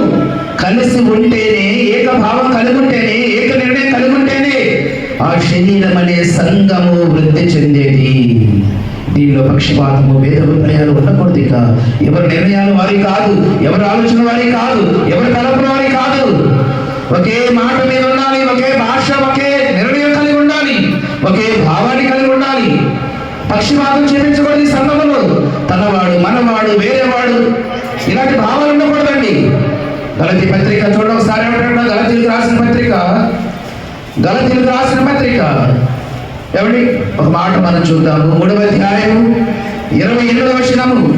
గలతీలకు రాసిన పత్రిక 3వ అధ్యాయము 28వ వచనాన్ని మనం చూడగలిగితే, ఇందులో యూదుడని, గ్రీసు దేశస్థుడని లేదు, దాసుడని, స్వతంత్రుడని లేదు, అమ్మా పురుషుడని, స్త్రీ అని లేదు. యేసు క్రీస్తునందు మీరందరూ, యేసుక్రీస్తునందు మీరందరూ ఏమైనారట? ఏకముగా. అంటే ఒకటిగా ఉన్నారా? మీరు ఒకటిగా ఉన్నారంటే ఏం జరగాలి? సంఘము ద్వారా. సంఘము ఒకటిగా ఉన్నారంటే ఏం జరగాలి? సంఘము ద్వారా. కాబట్టి ఒకటిగా ఉన్నారా లేరా? మీరందరూ ఒకటిగా ఉన్నారన్నాడు అక్కడ. స్త్రీ అని లేదు, పురుషుడని లేదు, యూదుడని లేదు, గ్రీసు దేశస్థుడని లేదు. అందరినీ ఏకం చేయడం వరకై, అందరినీ ఒకటిగా నిలబెట్టడం వరకు యేసుక్రీస్తు వారు వచ్చాడు. ఆయన యొక్క రక్తాన్ని చిందించాడు. మనము గారి సమాజానికి ఒక మంచి పాఠాలను నేర్పించాడు. మనమందరం కూడా వేరు వేరు భావాలు కలిగి ఉండకూడదు. వేరు వేరు జాతులు కాదు, వేరు వేరు వర్గాలు కాదు. ఇదిగో క్రీస్తునికి వచ్చినటువంటి మనం అందరము కులము, మతము, ప్రాంతీయ తత్వం ఇలాంటి ఏమీ లేకుండా, ధనవంతుడని, దరిద్రుడని, అధికారిని, పేదలు ఇలాంటి భేదాలు ఏమీ లేకుండా మనం అందరం క్రీస్తుని అంగీకరించిన మనం అందరం కూడా ఏమైనామంట? ఏకమై ఉన్నాము. అంటే ఒకటిగా ఉన్నాము. ఒకటిగా ఉంటే మరి ఎందుకు ఒక మాట రావట్లేదు సంఘం? ఒకటిగా ఉంటే ఎందుకు ఒక ఆలోచన కలిగి ఉండలేదు సంఘం? ఒకటిగా ఉంటే ఎందుకు ఒకే భావాన్ని వ్యక్తం చేయట్లేదు సంఘం? క్రీస్తుని ఒకటిగా ఉన్నారు మీరు. ఒకటిగా ఉన్నటువంటి అపస్తులు ఏం చేశారు? మాకు కలిగిన స్థిర ఆస్తులన్నీ కూడా అమ్మి ఆయన పాదాల మీద పెట్టారు. అందరట ఒకే భావాన్ని కలిగి ఉన్నారు, ఒకే తలంపుని కలిగి ఉన్నారు, ఒకే మనసును కలిగి ఉన్నారు. వేరు వేరు ఆలోచనలు లేవు. వ్యక్తులుగా వేరైనప్పటికీ, జాతులుగా వేరైనప్పటికీ, ప్రాంతాలుగా వేరైనప్పటికీ, ఇదిగో క్రీస్తు అనే ఈ సంఘం అనే శరీరంలోకి వచ్చిన తర్వాత మనమందరం కూడా ఎలా ఉండాలట? ఒకే భావాన్ని, ఒకే ఆలోచనను, ఒకే మార్గాన్ని, ఒకే మాటను కలిగి ఉండాలి. నిజంగా నువ్వు క్రీస్తు శరీరానికి అమర్చబడిన అవయవగా నీ ఉంటే పిల్లరా, ఒకే మాటను మనం ఉచ్చరించాలి, ఒకే మాటను మనం మాట్లాడాలి, ఒకే భావాన్ని మనం తెలియచేయాలి. ఎంతమంది ఉన్నా ఒకే మాట రావాలి, ఏకముగా మాట్లాడాలి, ఏకముగా ఉండాలి. వేరు వేరు భావాలు, వేరు వేరు ఉద్దేశాలు, వేరు వేరు తలంపులు ఇది కాదు కదా క్రీస్తు సంఘానికి ఉండవలసిన ప్రత్యేకత. ఇది కాదు కదా. ఇది నీ శరీరంలో ఉన్నటువంటి అవయవాలే ఒకదానికి తెలియకుండా ఒకటి పని చేయనప్పుడు మరి ఈ సంఘం అనే శరీరానికి మనందరం కూడా అవయవాలు ఉంటే మీరు ఎందుకు వేరు వేరు భావాలను వ్యక్తం చేస్తున్నారు? వేరు వేరు ఉద్దేశాలు ఎందుకు కలిగి ఉంటున్నారు? ఎందుకు అపోస్తులుగా ఒక నిర్ణయాన్ని కలిగి ఉండలేకపోతున్నారు? అదే కదా అన్నాడు రోమిలకు రాసిన పత్రికలు. అదే కదా రోమ పత్రిక 15వ అధ్యాయం మనం చదువుకున్న భాష భాగంలో ఏముంది అక్కడ?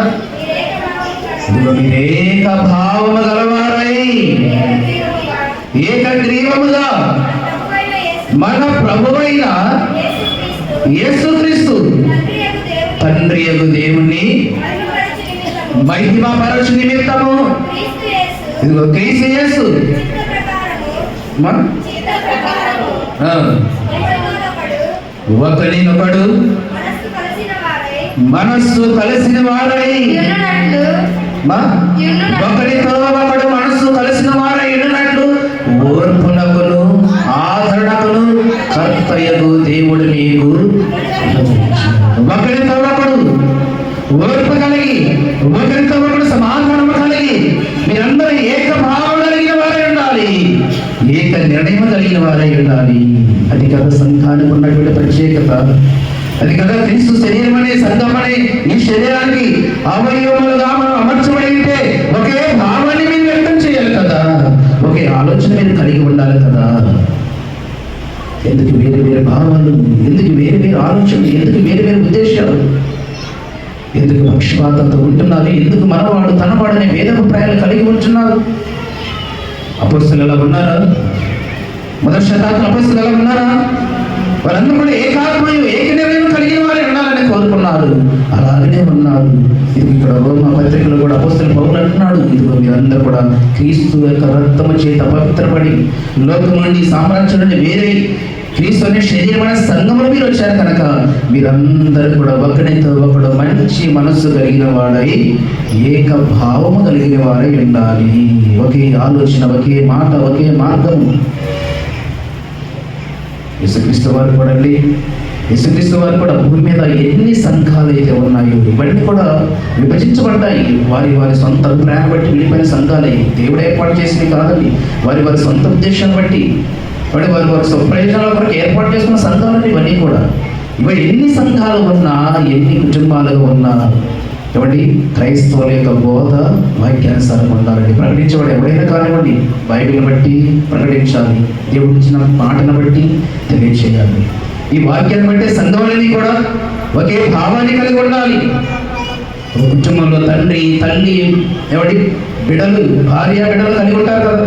తండ్రిది ఒక మాట, భార్యది ఒక మాట, పిల్లలది ఒక మాట అయితే ఆ కుటుంబం ఎలా ఉంటుంది? ఎలా ఉంటుందండి? తండ్రి మాట తండ్రిది, భార్య మాట భార్యది, పిల్లల మాట పిల్లలది, ఎలా ఉంటుంది ఆ కుటుంబం? ఆలోచించండి ఒకసారి. వర్ధిల్లుద్దా? గొప్పగా ఉంటుందా? ఎవరైనా ఆదర్శంగా తీసుకుంటారు ఆ కుటుంబాన్ని? అదే కుటుంబం బాబు. తండ్రి ఒక మాట అంటాడు, తల్లి ఒక మాట అంటది, పిల్లల ఒక మాట, ఒకరికొకటి సంబంధం ఉండదు. ఎవరు మార్గం వాడితే, ఎవరు పాట వాడితే, ఎవరు ఆలోచనలు వాడి, ఎవరు సంపాదన వాడితే అదే కుటుంబం. అలాంటి కుటుంబంలో మనం వెళ్ళొస్తాం వారి పిల్లల్ని, అలాంటి కుటుంబం మనం ఎలా చేస్తున్నారు? ఏమంటే ఇవన్నీ ఎన్నో. అంటే ఒక కుటుంబాన్ని మనం ఆలోచన చేసినప్పుడు తండ్రి అయినా, భార్య అయినా, తల్లి అయినా, పిల్లలైనా ఒక మాట కలిగి, ఒక భావాన్ని కలిగి ఉన్నప్పుడు ఆ కుటుంబం యొక్క విలువలు, ఏమండి ఆ కుటుంబం యొక్క గౌరవాలు మనం కాపాడగలిగిన వారు అవుతాం. కుటుంబానికి ఎంత వాల్యూ ఉన్నప్పుడు, ఎంత గొప్ప సంగతి దాచినప్పుడు మరి సంఘం అంటే ఈ సంఘం క్రీస్తు స్వరక్తం నుంచి సంపాదించబడింది కదండి. ఎవరు దాని సంఘము? క్రీస్తు తన స్వరక్తం నుంచి సంపాదించాడండి. ఆయన శరీరం అంటండి ఈ సంఘము. సంఘం ఏంటంట? ఆయన శరీరం అయితే ఆ శరీరానికి మనం అందరం కూడా భాగములుగా, అవయములుగా అమర్చబడి ఉన్నాము. కనుక ఈ చేయి తెలియకుండా కాలు వెళ్ళలేదు, కాలు తెలియకుండా చేయి చేయలేదు. ఎవరెవరి సామర్థ్యం పడది ఆ సంఘమాలు బాధ్యతలు ఇస్తాడు దేవుడు. కాబట్టి ఈ శరీరం అంతా చెయ్యి అయితే మరి కాలు ఎక్కడ? ఈ శరీరం అంతా కాలు అయితే మరి చెయ్యి ఎక్కడ ఉండాలి? ఈ శరీరం అంతా కన్ను అయితే మరి వెనుక ఎక్కడ? శరీరం అంతా చెవి అయితే చూడు ఎక్కడ? కనుక దేని సామర్థ్యం కలిగి అన్ని అమర్చుకున్నాడు దేవుడు. కొరింథీయులకు రాసిన మొదటి పత్రిక 12 మనం చూస్తే ప్రియులారా, కొరింథీయులకు రాసిన పత్రిక మొదటి పత్రిక 12వ అధ్యాయం 12వ వచనంలో కొన్ని మాటలు మనం చూడగలిగి చక్కగా అండి. అసలు సంఘం అనే వ్యవస్థను, ఈ శరీరం అనే సంఘాన్ని ఎంత చక్కగా పౌలు గారు వివరించాడంటే అక్కడ మనం చూస్తాము. కొరింథీయులకు రాసిన మొదటి పత్రిక 12వ అధ్యాయం 12వ వచనం నుండి నేను చదువుతాను, మీరు వినండి అమ్మా. మీరు కన్ఫ్యూజ్ అవుతున్నారు, నేను చదువుతాను.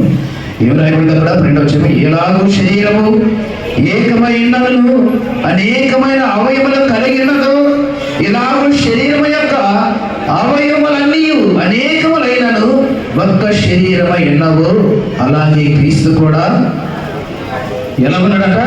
ఒకటిగా ఉన్నాడు. ఎలాగనగా యూదులమైనను, గ్రీసు దేశస్థులమైనను, దాసులమైనను, స్వతంత్రమైనను మనమందరము ఒక శరీరములోనికి, ఒక ఆత్మ ఎందే బాప్తిస్మము పొందితిమి, మనమందరము ఒక ఆత్మను పానము చేసిన వారమైతమి. ఎవడి ఎన్ని సంఘాలు ఉన్నా ఆ సంఘములన్నిటికీ శరీరం ఎవరట? యేసుక్రీస్తు ప్రభుల వారు. మరి ఎన్ని సంఘాలు అన్ని సంఘాలకి క్రీస్తు వారు ప్రభు వారు శరీరం అయితే అందరూ అదే బాప్తిస్మం పొందారు కదా, అందరూ అదే రక్తాన్ని పానం చేస్తున్నారు కదా, అందరూ ఆయన శరీరాన్ని భుజిస్తున్నారు కదా. మరి ఎందుకు ఈరోజు వేరు వేరు భావాలు ఉన్నాయి సంఘాలు? ఎందుకు వేరు ఆలోచన కలుగున్నారు సంఘాలు? ఒకే భార్య చేస్తున్నారు కదా, ఒకే ఆహారం తీసుకున్నారు కదా, ఒకే క్రీస్తుని అనుసరించి బాప్తిస్మం పొందారు కదా. మరి ఇన్ని వేరియేషన్స్ ఎక్కడ వచ్చాయి? ఏమండి, ఇన్ని వేరియేషన్, ఇన్ని విభేదాలు, ఇన్ని ఎందుకు? నీ సంఘం అంటే నాకు పడదు, నా సంఘం అంటే నీకు పడదు, నీదొక సంఘం నాదొక సంఘం, మీ క్రమం వేరు నా క్రమం వేరు. అంటే ఆ సంఘస్థులు దీనిలో రావడానికి వీళ్ళేదు, ఈ సంఘస్థులు అక్కడికి వెళ్ళడానికి వీళ్ళేదు. మరి ఈ సంఘం అనే శరీరం ఎవరు? ఆ సంఘం అనే శరీరం ఎవరు? రెండు క్రీస్తు శరీరమే కదా. మరి రెండు క్రీస్తు శరీరం అయినప్పుడు ఆ శరీరానికి అవయవం ఉంటే మరి ఎందుకు ఈ వేరియేషన్స్? ఎందుకు? అక్కడ బాగోదు, ఇక్కడ బాగోదు, ఆ పరిచర్య బాగోదు, ఆ ప్రాంతం బాగోదు. ఎందుకు ఈ భేదాలు? ఎందుకు ఈ పక్షపాతం? ఎందుకు ఈ భేదాలు? ఎందుకండి ఈ చెయ్యికి తెలియకుండా ఏ పని చేయదు కదా, ఈ కాలు మరి కాలు తెలియకుండా ఏ పని చేయదు కదా. అలా ఉన్నప్పుడు మరి ఈ సంఘాలు ఎందుకు వేరియేషన్స్? అదే అన్నాడండి, ఎలాగైతే అవయములు ఎలాగైతే అనేకములైనను శరీరము ఒకటే ఎలాగుంది అలాగే క్రీస్తు ఉన్నాడు. ఎలాగనగా యూదులమైనను, గ్రీసు దేశస్థులమైనను, దాసులమైనను, స్వతంత్రమైనను మనమందరము ఒక శరీరంలోకి ఒక ఆత్మ ఏందే బాప్తిస్మం పొందితిమి, మనమందరము ఒక ఆత్మను పానము చేసితిమి. శరీరం ఒక్కటే అవయవముగా ఉండక అనేక అవయవాలుగా ఉన్నవి. నేను చేయని కాను గనక శరీరములో దానిని కానని పాదము చెప్పినంత మాత్రమున శరీరములో కాకపోలేదు. మరియు నేను కన్ను కాను గనక శరీరములో దానిని కానని చెప్పినంత మాత్రాన శరీరములో భాగము కాకుండా పోతుందా? శరీరం అంతయు కన్నైతే వినుట ఎక్కడ? అంతయు వినుటైతే వాసన చూచుట ఎక్కడ? అయితే దేవుడు అవయవములు ప్రతి దానికి తన చిత్త ప్రకారము శరీరములో ఉంచాడు. దేని పని దానికి ఇచ్చాడు, ఎవరి బాధ్యత వాళ్ళకి ఇచ్చాడు. సంఘములు ఎవరి ఈ సంఘం అనే శరీరములు ఎవరి బాధ్యత వారికి దేవుడు ఏర్పాటు చేస్తాడు. మీరు చేయగలరు, మీరు చేయలేరు, మీరు వలన కాదు, మీరు సామర్థ్యం లేదు అనడానికి అవకాశం లేదంట. ఎవరి సామర్థ్యం కూడా వారికి ఏమి ఇచ్చాడంట? దేవుడు బాధ్యతలు అప్పగించాడంటండి. బాధ్యతలు అప్పగించాడు. అందరూ కలిసి చేస్తేనే శరీరం అంతా కన్ను అయితే చూడటం మాత్రమే తప్ప మాట్లాడేది ఎక్కడ, వినేది ఎక్కడ? శరీరం అంతా కూడా ఒక అవయవముగా చెవిగా మార్చబడితే చూచేది ఎక్కడ, నడిచేది ఎక్కడ, పనిచేసేది ఎక్కడ? కానీ అన్ని ఉంటేనే కదండి ఈ శరీరానికి ఇవన్నీ కూడా ఉంటేనే ఎవరి పని వారు చేయగలరు, ఎవరి బాధ్యత వారు నెరవేర్చగలరు. అది ఎక్కడ అంటున్నాడు దేవుడు కూడా. శరీరం అంతా కన్ను అయితే వాసన చూసేది ఎక్కడ? మరి శరీరం అంతా అయితే పని చేసేది ఎక్కడ, మాట్లాడేది ఎక్కడ? దేని బాధ్యత, దేని పరిమితి కలది, దేని సామర్థ్యం కలది వారి బాధ్యత గల దేవుడు అప్పగించాడు. అందుకే కదా కొందరు అపోస్తులు గాను, కొందరు సువార్తికులు గాను, కొందరు మా ప్రవక్తలు గాను వారి సామర్థ్యం కొలది దేవుడు ఏర్పాటు చేశాడు ఈ శరీరం అనే సంఘములు. కనుక ప్రియులారా, మీరందరూ కూడా ఒకటిగా ఉండాలనే విషయాన్ని ఇక్కడ తెలియజేస్తూ, అయితే దేవుడు అవయవం దాని చిత్త ప్రకారం శరీరంలో ఉంచెను. అవన్నీ ఒక అవయవం అయితే శరీరం ఎక్కడ? అవయములు అనేకమైన శరీరం ఒక్కటే కనుక కన్ను చేతితో నీవు నాకు అక్కడ లేదని చెప్పజాలదు, తల పాదములతో నాకు అక్కడ లేదని చెప్పజాలదు. అంతేకాదు శరీరం యొక్క అవయములలో ఏవి మరి బలహీనములో కనబడను అవి మరి అవశ్యములే. శరీరములో ఏ అవయములు ఘనతలీనమని తలంతము అవయములను మరి ఎక్కువగా ఘనపరచుచున్నాము. సుందరములు కాని మన అవయములకు ఎక్కువైన సౌందర్యం ఎక్కడలేదు, సుందరమైన మన అవయములకు ఎక్కువ సౌందర్యము అక్కరలేదు. అయితే శరీరములు వివాదము లేక అవయములు ఒకదానికొకటి ఏకముగా విమర్శించులాగున దేవుడు తక్కువ దానికి ఎక్కువ ఘనత కలుగు చేసి శరీరమును అమర్చి ఉన్నాడు. కాగా ఒక అవయమును శ్రమపడినప్పుడు అవయవములన్నీ దానితో కూడా ఏపడతాయట, శ్రమపడతాయి. అలాగే ఒక అవయవం ఘనత పొందినప్పుడు అవయములన్నీ కూడా దానితో సంతోషించును. అటువలే మీరు క్రీస్తు యొక్క శరీరమై ఉండి వేరువేరుగా అవయవములుగా ఉన్నారు. మనమందరం కూడా ఏమైనారా? క్రీస్తు శరీరమై ఉండి వేరువేరుగా వ్యక్తులుగా వేరైనప్పటికీ ఒకే శరీరానికి మనం అమర్చబడి ఉన్నాం కనుక నీతో నాకు పని లేదు, నాతో నీకు పని లేదని ఒకదానికి ఒకటే చెప్పుకోవడానికి అవకాశం లేనే లేదు. ఏక భావము కలిగిన వారు ఉండాలి, ఏక నిర్ణయం కలిగిన వారై ఉండాలి, ఏకపక్షములు మనమందరూ కూడా పని చేయవలసిన వారమై ఉన్నాము. అపోస్తులు అలా చేశారు. క్రీస్తు రాజ్యంలో ఉండి, క్రీస్తు సంఘంలో ఉండి, అదే క్రీస్తు శరీరంలో సంఘంలో ఉన్నటువంటి మనము వేరు వేరు భావాలు ఉండకూడదు, వేరు వేరు ఆలోచనలు ఉండకూడదు, వేరు వేరు ఉద్దేశాలు ఉండకూడదు. మనమందరము ఒకరికి ఒకరు ఏమై ఉన్నామంట? ఏక శరీరమునకు అమర్చబడి ఉన్నాము. కాబట్టి ఏక శరీరం అమర్చబడి ఉన్నాము. అందుకే పిలుపులకు రాసిన పత్రికలో 2వ అధ్యాయము 2వ వచనం గురించుకుందాం. పిలుపులకు రాసిన పత్రిక 2వ అధ్యాయం 2వ వచనాన్ని చూడప్పుడు ఏమంటారు ఒకసారి? మీరు ఏక మనస్సులగునట్లుగా, ఒకే ప్రేమ కలిగి, ఒకే భావము గలవారుగా ఉండి, ఒక్కదాని అందే మనస్సుంచుచు ఇదిగో నా సంతోషమును సంపూర్ణము చెయ్యాలి. మీరందరూ కూడా ఈ శరీరానికి ఎందుకు అవయములుగా ఏర్పరచబడ్డారో తెలుసా? వేరు వేరుగా ఉండడానికి కాదు, వేరు వేరు ఉద్దేశం కలిగి జీవించడానికి కాదు, పక్షపాతం చూపించడానికి కాదు. మీరందరూ కూడా ఈ శరీరానికి అవయవములుగా ఎందుకు ఏర్పాటు చేయబడ్డారో తెలుసా? మీరందరూ కూడా ఒకరితో ఒకరు కలుసుకొని ఏక భావం కలిగి, ఏక నిర్ణయం కలిగిన వారై, ఒకే ప్రేమ కలిగిన వారై, ఒకే భావాన్ని కలిగిన వారై, ఒకరికొకరు మంచి మనసు కలిగిన వారై నా సంతోషాన్ని మీరందరూ కలిసి భూమి మీద నెరవేర్చాలి. అందుకే మనందరూ ఒకే శరీరానికి నేను అమర్చాను. యూదుడైనా, గ్రీసు దేశస్థుడైనా, అన్యుడైనా, సున్నతి పొందిన వాడినైనా ఎందుకు ఈ సంఘంలో చేర్చాలో తెలుసా? మీ అందరి ద్వారా నా పని భూమి మీద జరిగించాలి. మీరు చేసే పని బట్టి నాకేం కలగాలి? సంతోషం కలగాలి.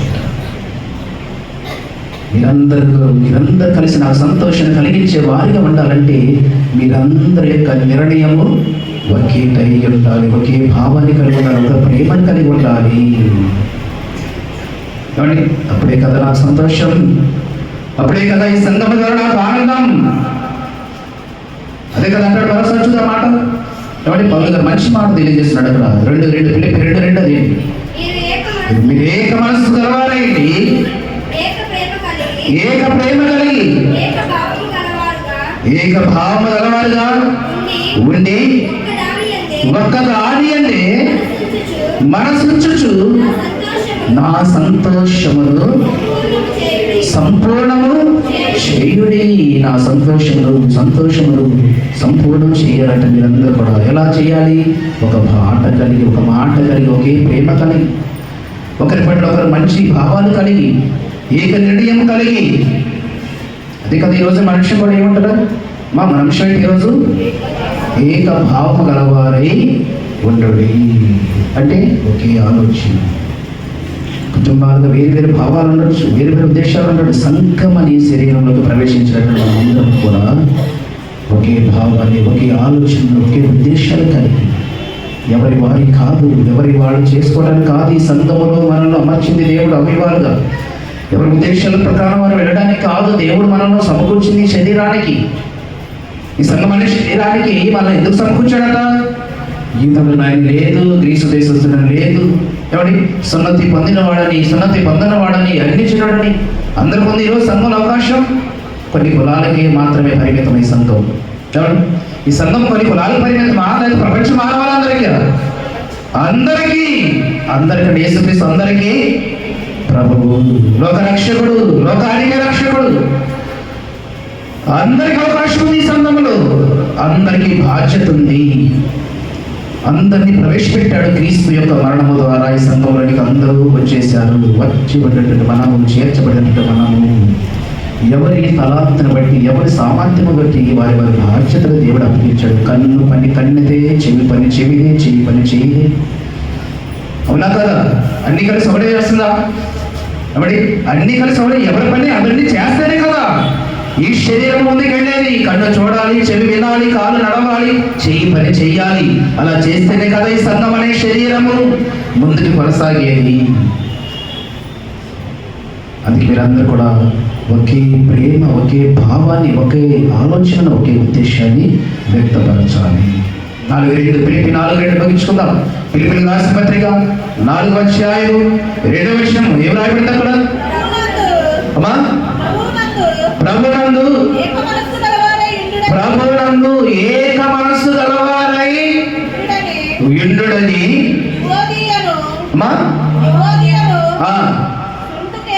సుంటికేసును ప్రతిమాలకుంటున్నాను. నేను ప్రతిమాలకుంటున్నాయా? మీరందరూ ఏకపక్షంగా ఉండండి, ఒకే భావాన్ని కలిగి ఉండండి, ఒకే ఆలోచన కలిగి ఉండండి. వేరు వేరు ఉద్దేశాలు వద్దు, వేరు వేరు ఆలోచనలు వద్దు. ప్రతిమాలకుంటున్నానయ్యా మిమ్మల్ని పౌలు గారు అంటున్నాడండి.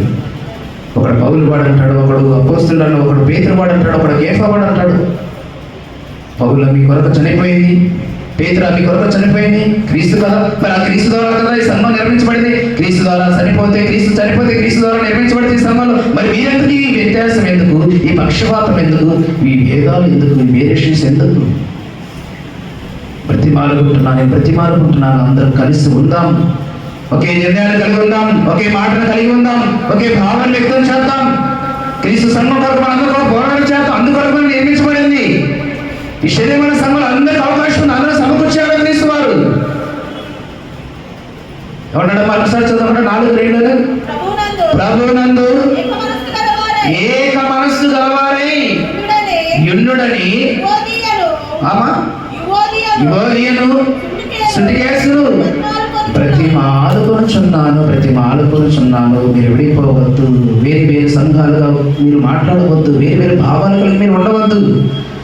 మనదంతా ఒకటి క్రీస్తు రాజ్యం ద్వారా, క్రీస్తు సామ్రాజ్యం ద్వారా నిర్మించబడినటువంటి సంఘము. ఈ శరీరమైన సంఘాన్ని మనందరం అవయవాలు చేర్చబడినాం. కలిసి పని చేయాలి, కలిసి మాట్లాడాలి, కలిసి ప్రేమను పంచుకోవాలి, కలిసి దుఃఖాన్ని పంచుకోవాలి. సంతోషమైన దుఃఖమైన మనం అందరము కలిసి పంచుకోవాలి. అది క్రైస్తవ సంఘానికి ఉన్న ప్రాముఖ్యత. ఒకడు బాధపడితే మరొకడు నవ్వడం, మరొకడు నవ్వితే మరొకడు ఏడవడం, ఇది కాదని సంఘానికి. మన సంతోషాన్ని అందరితో పంచుకోవాలి, మన దుఃఖాన్ని అందరితో పంచుకోవాలి. కాబట్టి చెయ్యి బాధపడుతుంటే మరొక చెయ్యి నాకు సంబంధం లేదు ఉంటుందా? ఉండదు కదా.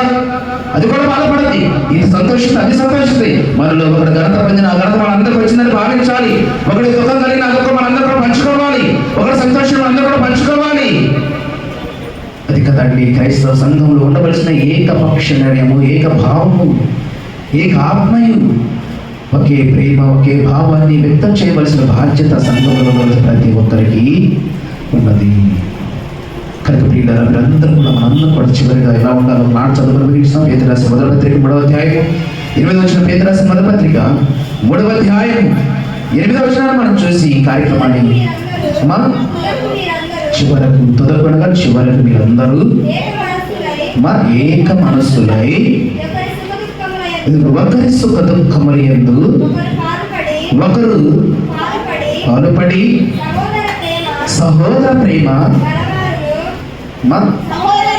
తుదకు మీరందరూ ఏక మనస్కులై ఒకరి సుఖ దుఃఖముల యందు ఒకరు పాలుపడి సహోదర ప్రేమ గలవారు కరుణాచిత్తులను వినయ మనస్కులై ఉండుడి. ఎందుకంటే ఆశీర్వాదములకు వారసులోడు మీరు పిలువబడితే కనుక కీడుకు ప్రతి కీడు అయినను దోషులకు ప్రతి దోషునైనను చేయక ఏం చేయాలట? దీవించాలంటండి, దీవించాలంట. క్రీస్తు అదే నేర్పించాడు మనకు, క్రీస్తు అదే బోధించాడండి సమాజానికి. దూషిస్తున్న వాడిని కూడా, బాధ పెడుతున్న వాడిని కూడా, హింసిస్తున్న వాడిని కూడా, హేళన చేస్తున్న వాడిని కూడా, కించపరుస్తున్న వాడిని కూడా యేసుక్రీస్తు వారు ఏం చేశాడు? దీవించాడు, క్షమించమని కోరాడు. మరి ఆ సంఘ ఆ శరీరానికి నువ్వు ఒక కాలుగా ఉన్నావు, ఒక చెయ్యిగా ఉన్నావు, ఒక అవయముగా ఉన్నావు. శరీరమే క్షమించి వదిలేస్తే, శరీరమే వాడిని దూషిస్తున్న వాడు కూడా దీవిస్తే, మరి అవయములు కూడా ఆ శరీరం చేసిన పని చెయ్యాలి కదా. ఏమండి? ఏమన్నాడు ఇక్కడ? తుదకు మీరందరూ ఏక మనస్కులై ఒకరి సుఖ దుఃఖముల యందుండు, ఒకరు పాలుపడి సహోదర ప్రేమ గలవారు కరుణాచితులను వినయ మనస్కులై ఉండాలి. వినయ మనస్కులై ఉండాలి, సహోదర ప్రేమ కలిగిన వారు ఉండాలి, కరుణాచితులు కలిగిన వాడై ఉండాలి. ఈ సంఘం అనే శరీరానికి మనమందరం కూడా అలా ఉండటం కొరకే క్రీస్తు మనల్ని ఏర్పరచుకున్నాడు. కనుక మీరందరూ కూడా ఏక భావము గలవారై ఉండి ఈ శరీరం అనే సంఘ క్షేమాభివృద్ధి కొరకు, ఈ శరీరం అనే సంఘము ద్వారా అనేక ఆత్మల రక్షణ కొరకు, ఈ శరీరం అనే సంఘము ద్వారా అనేకులకు మాదిరికరంగా ఈ సంఘాన్ని, సంఘ విలువలను, సంఘ బాధ్యతలను, ఈ సంఘానికి అమర్చబడినటువంటి అవయములుగా మనం అందరం కూడా కాపాడవలసిన బాధ్యత ఎవరి మీద ఉందట? ఎవరి మీద ఉంది? సంఘం అంటే ఎవరు? మనమే. మన మీద ఉంది ఈ బాధ్యత. ఎవడి ఈ బాధ్యత మరచి ఇష్టానుసారం మనం వెళ్ళిపోతే శరీరం గాయపరచబడద్దండి, సంఘము విచ్ఛిన్నమైపోద్ది, సంఘము యొక్క విలువలు కోల్పోయిన వారు మన యొక్క సమాజంలో.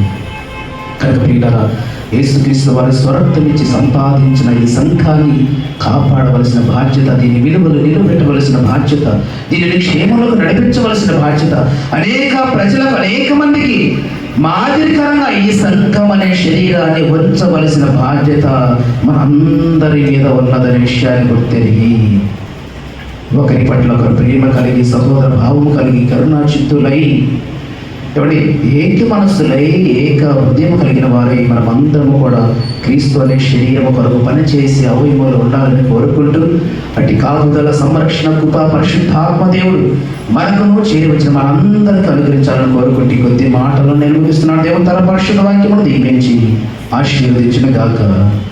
ఆమేన్. సమస్త నాడమించిన దేవుని సమాధానము యేసుక్రీస్తు వలన మీ హృదయములను, మీ తలపులను కావలినను గాక. ఆమేన్. దేవా నాయనా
సమయంలో వెలుపడి కాలంలో వారు కృతజ్ఞత కాలంలో దయచేసి ముందుకు వచ్చిందో ప్రార్థించారు.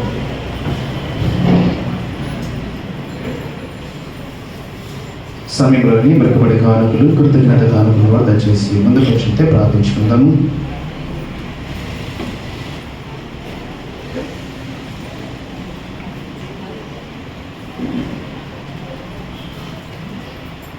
వెలుపడి కాలకు ఉన్నవారు, కృతజ్ఞత కాలకు ఉన్నవారు దయచేసి ముందుకు వచ్చినట్లయితే ప్రార్థించుకుందాం.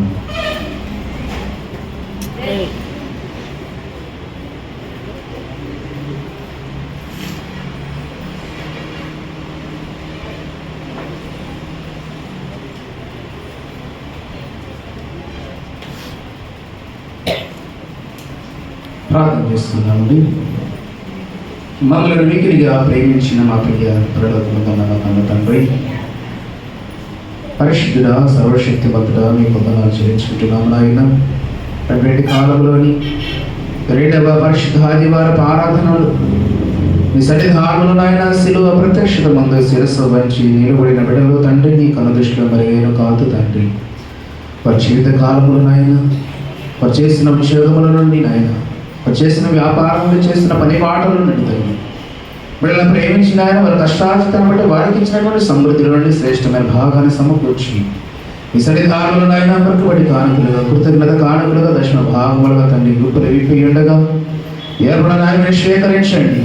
ఈ సేవలు నాయన మీ పరిచయలో ఫలింప చేయండి. 30 దంతులు 60 దంతులు 100 దంతులుగా ఫలింప చేసిన ఆయన ఇక నాయన వారికి కావలసినటువంటి నాయన క్షేమాన్ని, మంచి ఆరోగ్యం, దీర్ఘాయువు ప్రసాదించి వారి జీవితాలు, బిడ్డల జీవితాల కుటుంబాలు ఏవైతే కొరతగా ఉన్నావో, ఏదైతే కొదవగలదు, ఎలాంటి సహాయం కొరకు ఎదురు చూస్తున్నారు, నిరీక్షణ కలిగిన ఆయన మీ వైపు చూస్తున్నారు తండ్రి.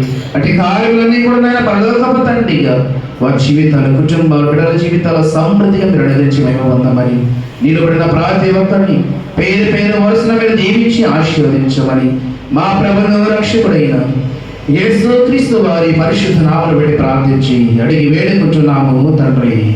ఆమేన్. తండ్రి, కుమార, పరిశుద్ధాత్మ త్రియేక దేవుని దీవెన సదాకాలము కుటుంబాలకు, మీకు బిడ్డలకు, కలిగిన సమస్తములకు, చేసిన ఉద్యోగాలకు, వ్యాపారాలకు, సమస్త కార్యములకు కన్న తండ్రి అయినటువంటి దేవుడు తన కుమారుడైనటువంటి యేసుక్రీస్తు ద్వారా పరలోక సంబంధమైన ప్రతి దీవెనను, ఆశీర్వాదమును మీ జీవితాల్లో సమృద్ధి అనుగ్రహించడానికి సహాయం చేసి నడిపించును గాక. ఆమేన్.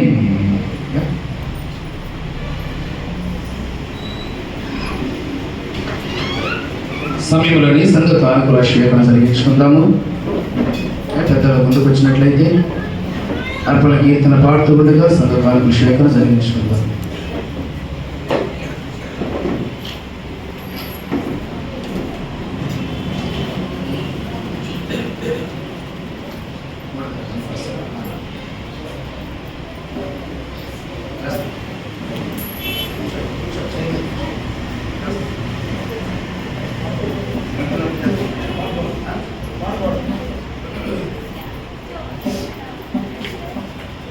నీ ధనము, నీ ఘనము ప్రభు యేసునే, నీ దశమా భాగము నీయ వినుదీతువా, వినుదీతువా.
సంఘ ప్రకటనలు పౌలశ్రీ గారు మన దగ్గర ఉన్నటువంటి పౌలశ్రీ గారు ట్రెజరర్ గారు సంఘ ప్రకటన తెలియజేయవలసిందిగా ప్రేమతో వాటిని ముందుకు ఆహ్వానిస్తూ సమయాన్ని తగ్గిస్తూ ఉన్నాను.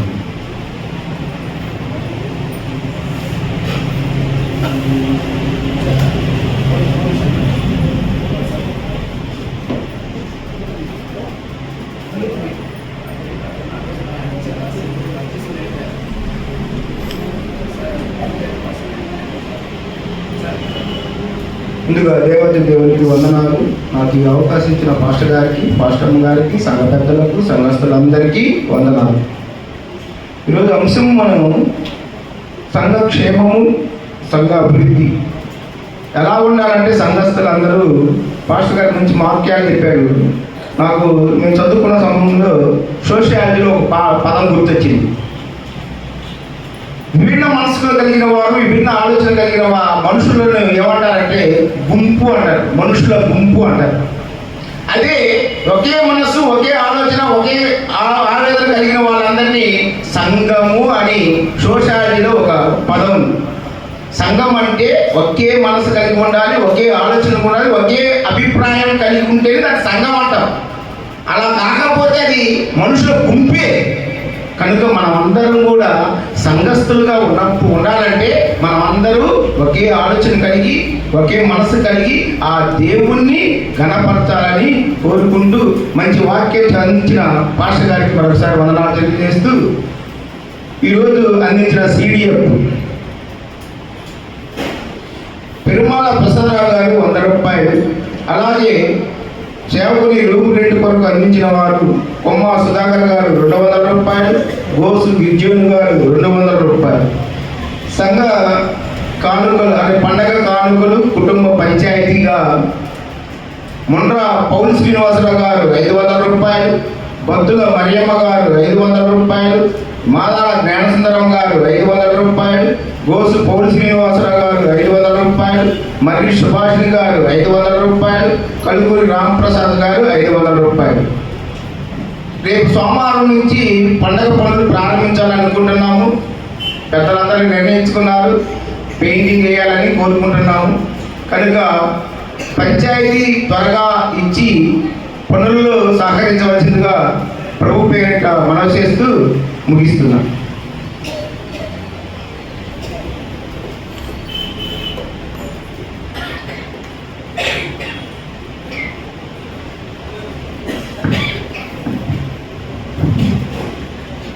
ప్రభునందు ప్రియమైన దేవుని సంగమా, ప్రియులారా, చక్కగా సంఘ ప్రకటనలు, అలాగే CDF సేవకునికాలు రేటు వరకు పండుగ పంచాయతీగా ప్రతి కుటుంబానికి మరి 500 రూపాయలు వేయడం జరిగినది. పెద్దలు దయచేసి గమనించండి. పండుగ కార్యక్రమం కూడా మనకు సమీపంగా ఉంది, దగ్గర అవుతుంది.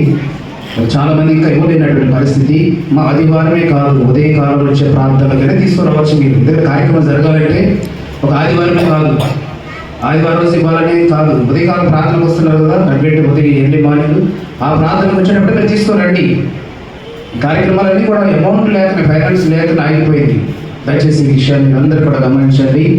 మనందరూ కూడా మరి పెద్దల ద్వారా నిర్ణయించబడినటువంటి పండుగ కానుకలు అందరూ కూడా మరి సకాలంలో వారికి సహకరించి ఈ పండుగ కార్యక్రమాలకు దేవుని యొక్క క్షేమాభివృద్ధికి మరి మీరందరూ కూడా తోడుగా ఉండాలని మరొకసారి మనవి చేస్తూ, సమయంలో పిల్లల మరి అన్నప్రాస ఆహ్వానము పత్రిక మన దగ్గర ఉన్నది.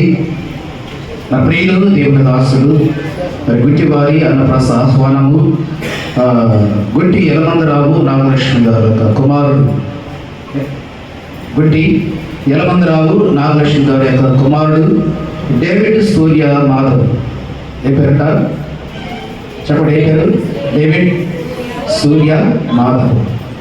అంటే దేవుడు ప్రేమించి వారికి శ్రేష్టమైన గర్భఫలాన్ని ఇచ్చాడు, కుమారుడు మీరు అనుగ్రహించారు కనుక మరి దేవుడు వారికి ఇచ్చినటువంటి ఆ గర్భఫలాన్ని బట్టి, శ్రేష్టమైన బహుమానాన్ని బట్టి మరి మా 13వ తారీఖు శుక్రవారం, 13వ తారీఖు శుక్రవారం మరి ఉదయం 10:30 గంటలకు 10 గంటల 20 నిమిషాలకు మరి ఇందిరా కాలనీ రాజపల్లిలో ఉన్నటువంటి వారి స్వగృహమునందు అన్నప్రాసన మహోత్సవము జరిగించడానికి కుటుంబ సభ్యులు సిద్ధపాటు కలిగి ఉన్నారు కనుక మరి దేవుడు వారికి ఇచ్చినటువంటి కుమారుడి అన్నప్రాస కార్యములోని ప్రేమతో వారి సంఘం అంతటిని కూడా ఆహ్వానిస్తున్నారు. పెద్దలు, చిన్నలు, బిడ్డలు, స్త్రీల సమాజం అందరూ కూడా అందరూ కూడా ప్రతి కుటుంబాన్ని, సంఘంలో ఉన్న ప్రతి ఒక్కరికి ప్రేమపూర్వకమైనటువంటి ఆహ్వానం వారు అందించున్నారు కనుక మరి విషయాన్ని మీరు అందరూ కూడా గమనించి 11వ తారీఖున శుక్రవారం ఉదయం 10:20 జరిగేటటువంటి మరి డేవిడ్ సూర్య మాధవ్ యొక్క అన్నప్రాస కార్యములు మీరందరూ కూడా ప్రేమతో పాలిభాగస్తులై మరి వచ్చినటువంటి దీవించి ఆశీర్వదించే వారండి. వారి యొక్క ఇచ్చేటువంటి ప్రేమావిధను స్వీకరించే వారిగా ఉండాలని ప్రేమతో మీ అందరికీ కూడా మనం చేస్తూ ఉన్నాము. ఆహ్వానించేవారు గుంటి భూపతిరాజు స్వర్ణలత గారు. మా సంఘమంతటిని కూడా ప్రేమతో మనం ఆహ్వానించేవారు మరి భూపతిరాజు గారు, స్వర్ణలత గారు సంఘ బిడ్డలు ఎందరికో తెలుసు కనుక మరి ఈ శుభకార్యంలో శ్రేష్టమైనటువంటి అన్నప్రాస ఆహ్వానములని సంఘముగా మనందరం కూడా మరి చేరి కుటుంబాన్ని బిడ్డలు దీవించి ఆశీర్వదించి భరించిన బాధ్యతని స్వీకరించే వారికి ఉండాలని ప్రేమతో మీ అందరూ కూడా మరొకసారి తెలియజేస్తూ ఉన్నాను. మా సమయంలో మరి వివాహ ప్రకటన ఉంది.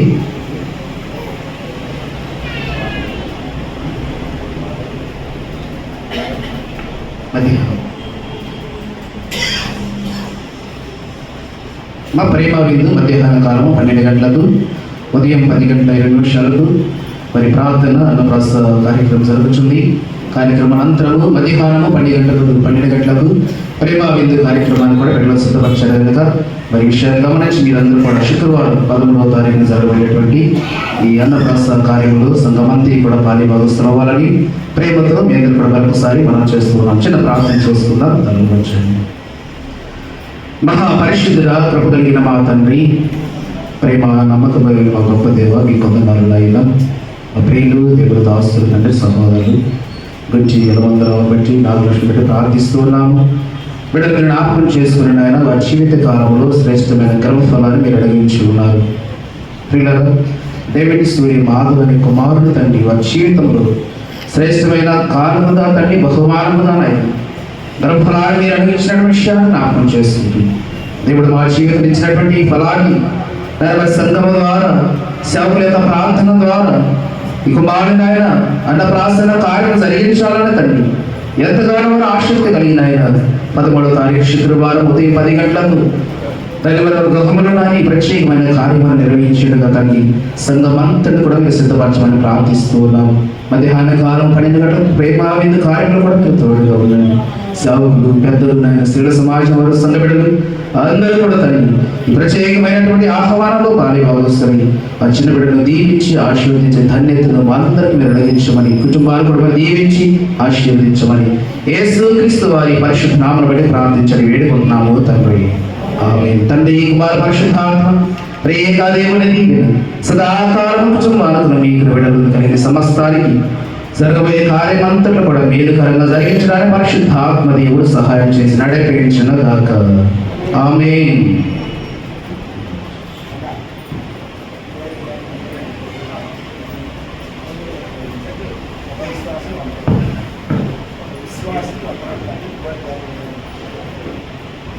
ప్రియుల సమయంలోని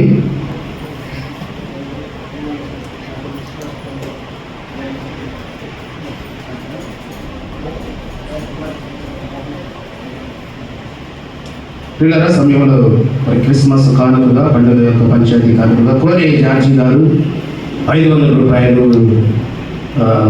పంచాయతీ కానుకలు ఇచ్చారు. అలాగే మరొక విశ్వాసి 100 రూపాయలు, పండుగ కార్యక్రమం కొరకు వారు ఇచ్చారు. దేవుడు వారి కుటుంబాలను దీవించి ఆశీర్వదించిన గాక. సమయంలో ప్రియుల వివాహ ప్రకటన మధ్యలో ఉన్నది.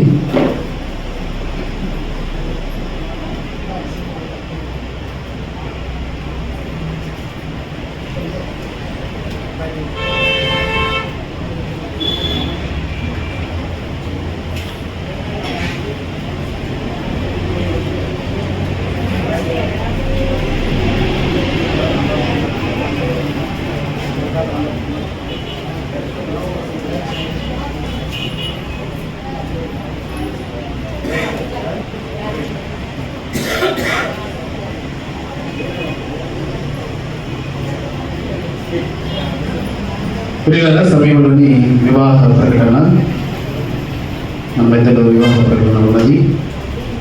మరి పల్నాడు జిల్లా దాచేపల్లి మండలం దాచేపల్లి గ్రామ వాస్తవ్యులు శ్రీ పగడాల రాంబాబు చంద్రకళ వారి కుమార్తె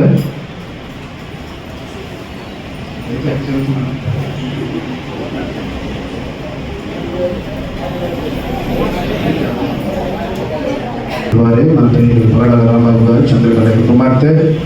అలాగే వరంగల్ జిల్లా వరంగల్ ప్రాంతం నుండి పయ్యంత యేసుదాస్ గారి కుమారుడు మరి నెల 20వ తారీఖున డిసెంబర్ మాసంలోని 20వ తారీఖున ఉదయం 10:30-11 గంటలకు క్రీస్తు బోధన దేవాలయం దక్షిణ ప్యారిష్ నందు పరిశుద్ధ వివాహం జరగటకు పెద్దలు నిశ్చయించినారు కనుక మరి మీరందరూ కూడా ఈ పరిశుద్ధ వివాహంలో వారి గృహస్థ జీవనంలో వర్తిల్లినట్లు సంఘమంతా కూడా ప్రార్థన చేయవలసిందిగా ప్రేమతో మీ అందరూ కూడా మనవి చేస్తూ ఉన్నాను.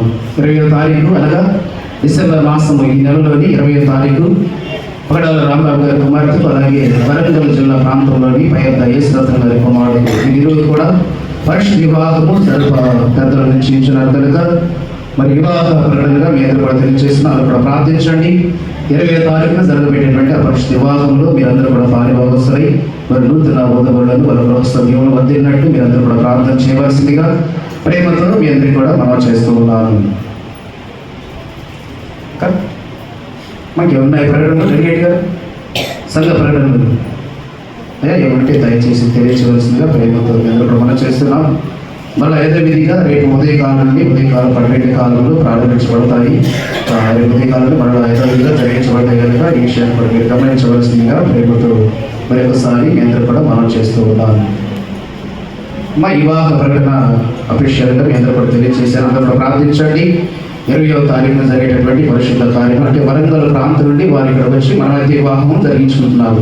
జరిగేది కూడా దేవాలయంలోనే, వివాహం చేసేది కూడా సంఘ కాపరిగా నేనే కనుక మీరందరూ కూడా ప్రార్థించండి. వివాహం కూడా అందరూ ప్రార్థించండి. అందరూ కూడా పాల్గొనాలని ప్రేమతో అందరూ కూడా మనం చేస్తూ మరి ఒకసారి 13వ తారీఖు జరిగేటటువంటి మరి ఇంటి వారి అన్నప్రసాద కార్యంలో కూడా మీరందరూ ప్రేమతో ఆహ్వానించబడిన అందరూ కూడా ఈ విషయాన్ని కూడా గమనించి ప్రార్థనలో సిద్ధపడాలని మనం చేస్తూ ఉన్నాను. ఏంటయ్యా ప్రార్థించేద్దామా? ఏమన్నా ఎక్కడ చెప్పండి.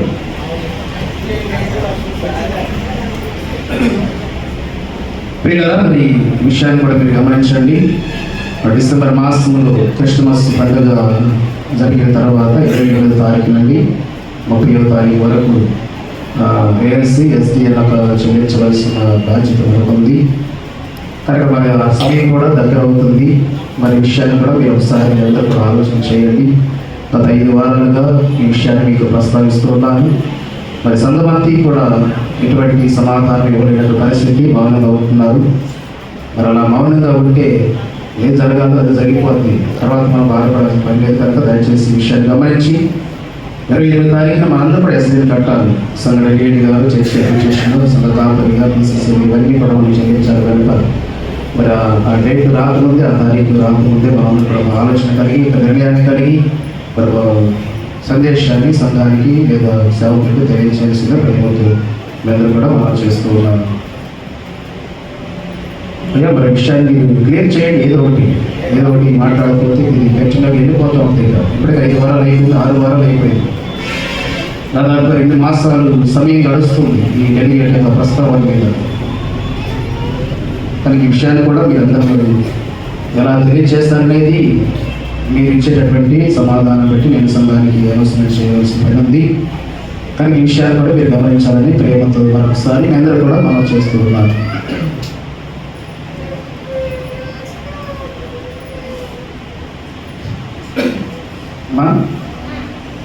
ఏం చేస్తారు ఈ విషయం గురించి? 5 వారాలు, మొదటి వారం నుండి ఒకటే సమాధానం, మౌనం తప్ప ఏం లేదు. అక్కడ మౌనం అంటే ఎలా వెళ్ళాలి? సంఘం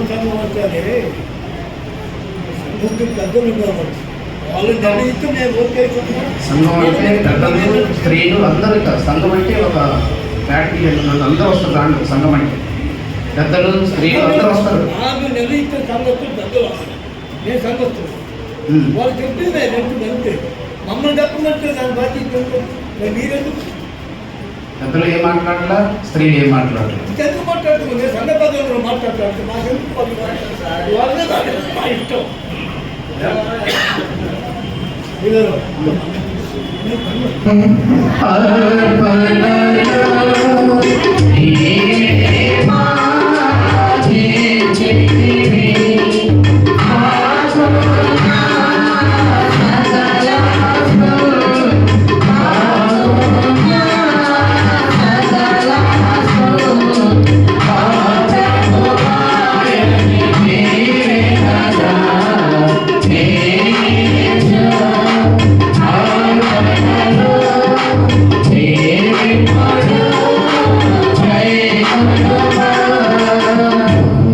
ప్రార్థించుకుందాము.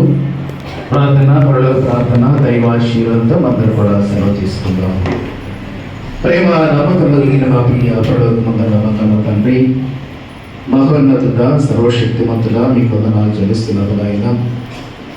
పరిశుద్ధ ఆదివారపు ఆరాధన తండ్రి, అటువంటి కాలములు 2వ ఆదివారపు ఆరాధనలు మీ పిల్లలుగా తండ్రి మేమందరం కూడా మీ సన్నిధానంలో చేరి ఎంతవరకు కూడా నాయన పాటల ద్వారా, ఆరాధన ద్వారా, వాక్యము ద్వారా మిమ్మల్ని మహిమపరిచినందుకు వందనాలు చెల్లించుకుంటూ ఉన్నాము. ఉన్నటువంటి మాటలు తండ్రి ప్రతి ఒక్కరి హృదయాలు మీరు ఫలింపచేయండి.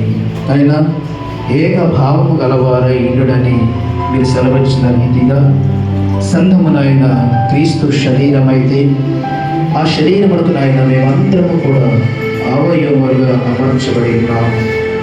కనుక నాయన మేమందరము కూడా నాయన ఒకరినొకరు విడిచిపెట్టలేదు, ఒకరినొకరు ద్వేషించలేదు, ఒకరి బాధతో ఒకరు సంతోషంగా ఉండలేదు తండ్రి.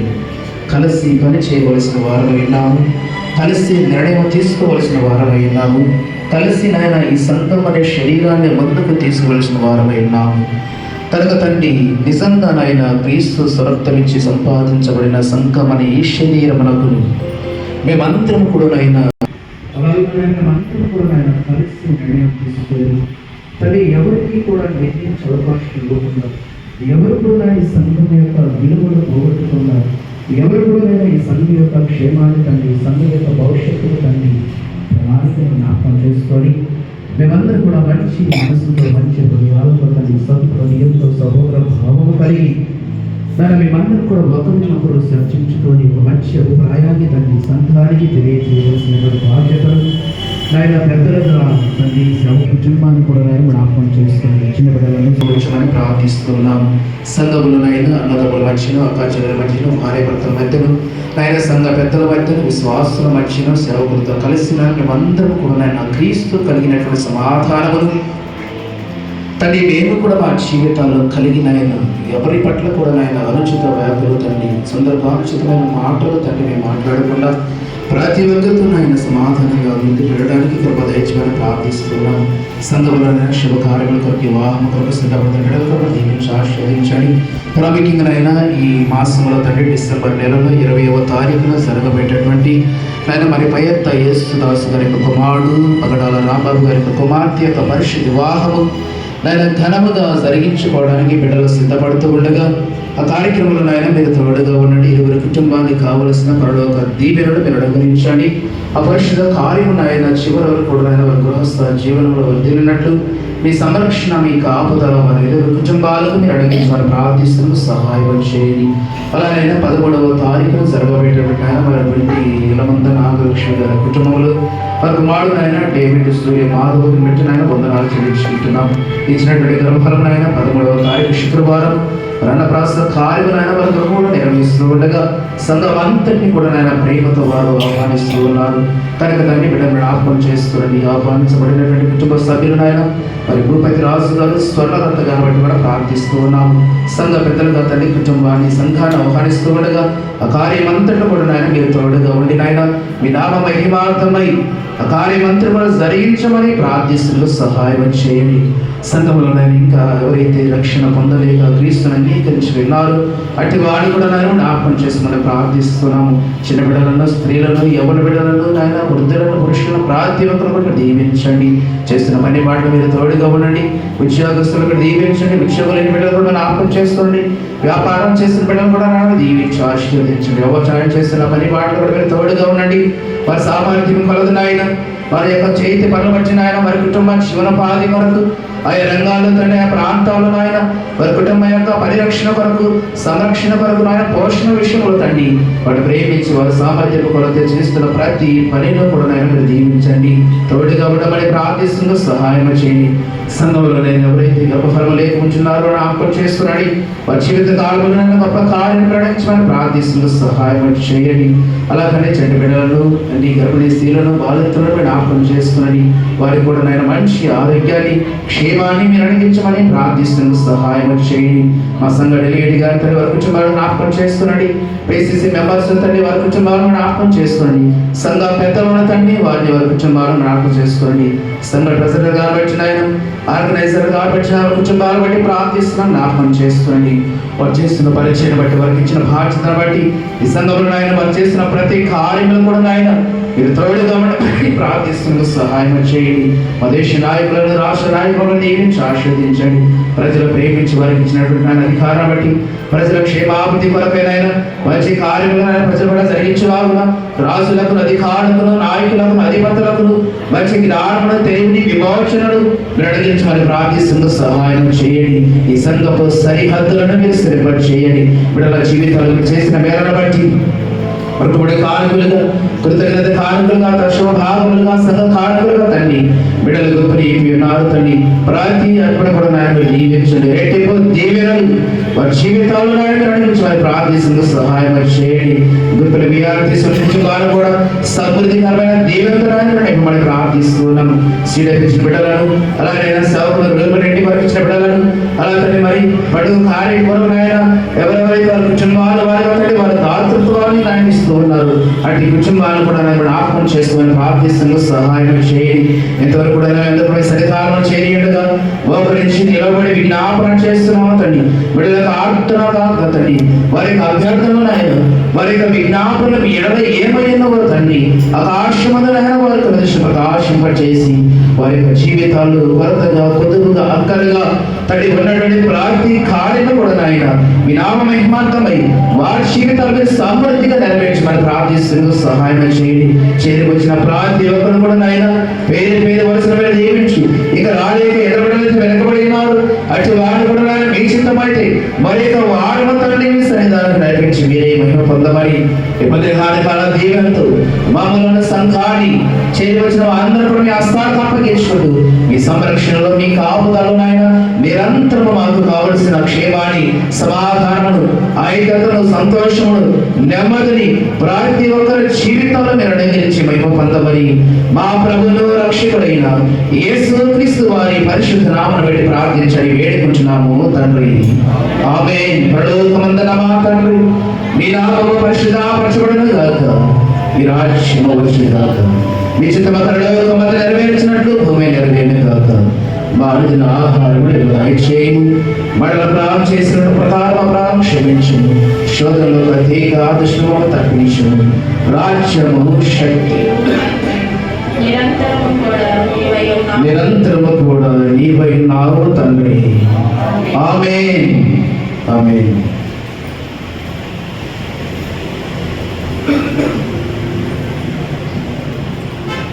ప్రభు నిన్ను ఆశీర్వదించి నిన్ను కాపాడుగాక. ప్రభు నీకు తన సన్నిధి ప్రకాశింపజేసి నిన్ను కరుణించుగాక. ప్రభు నీ మీద తన సన్నిధి కాంతుదింపచేసి నీకు సమాధానము కలుగు చేయగాక.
అందరికీ వందనాలయ్యా. మన అందరికి వందనాలు. దేవుని అందరూ కూడా దీవించిన సమాధానంతో సెలవు తీసుకుంటాం.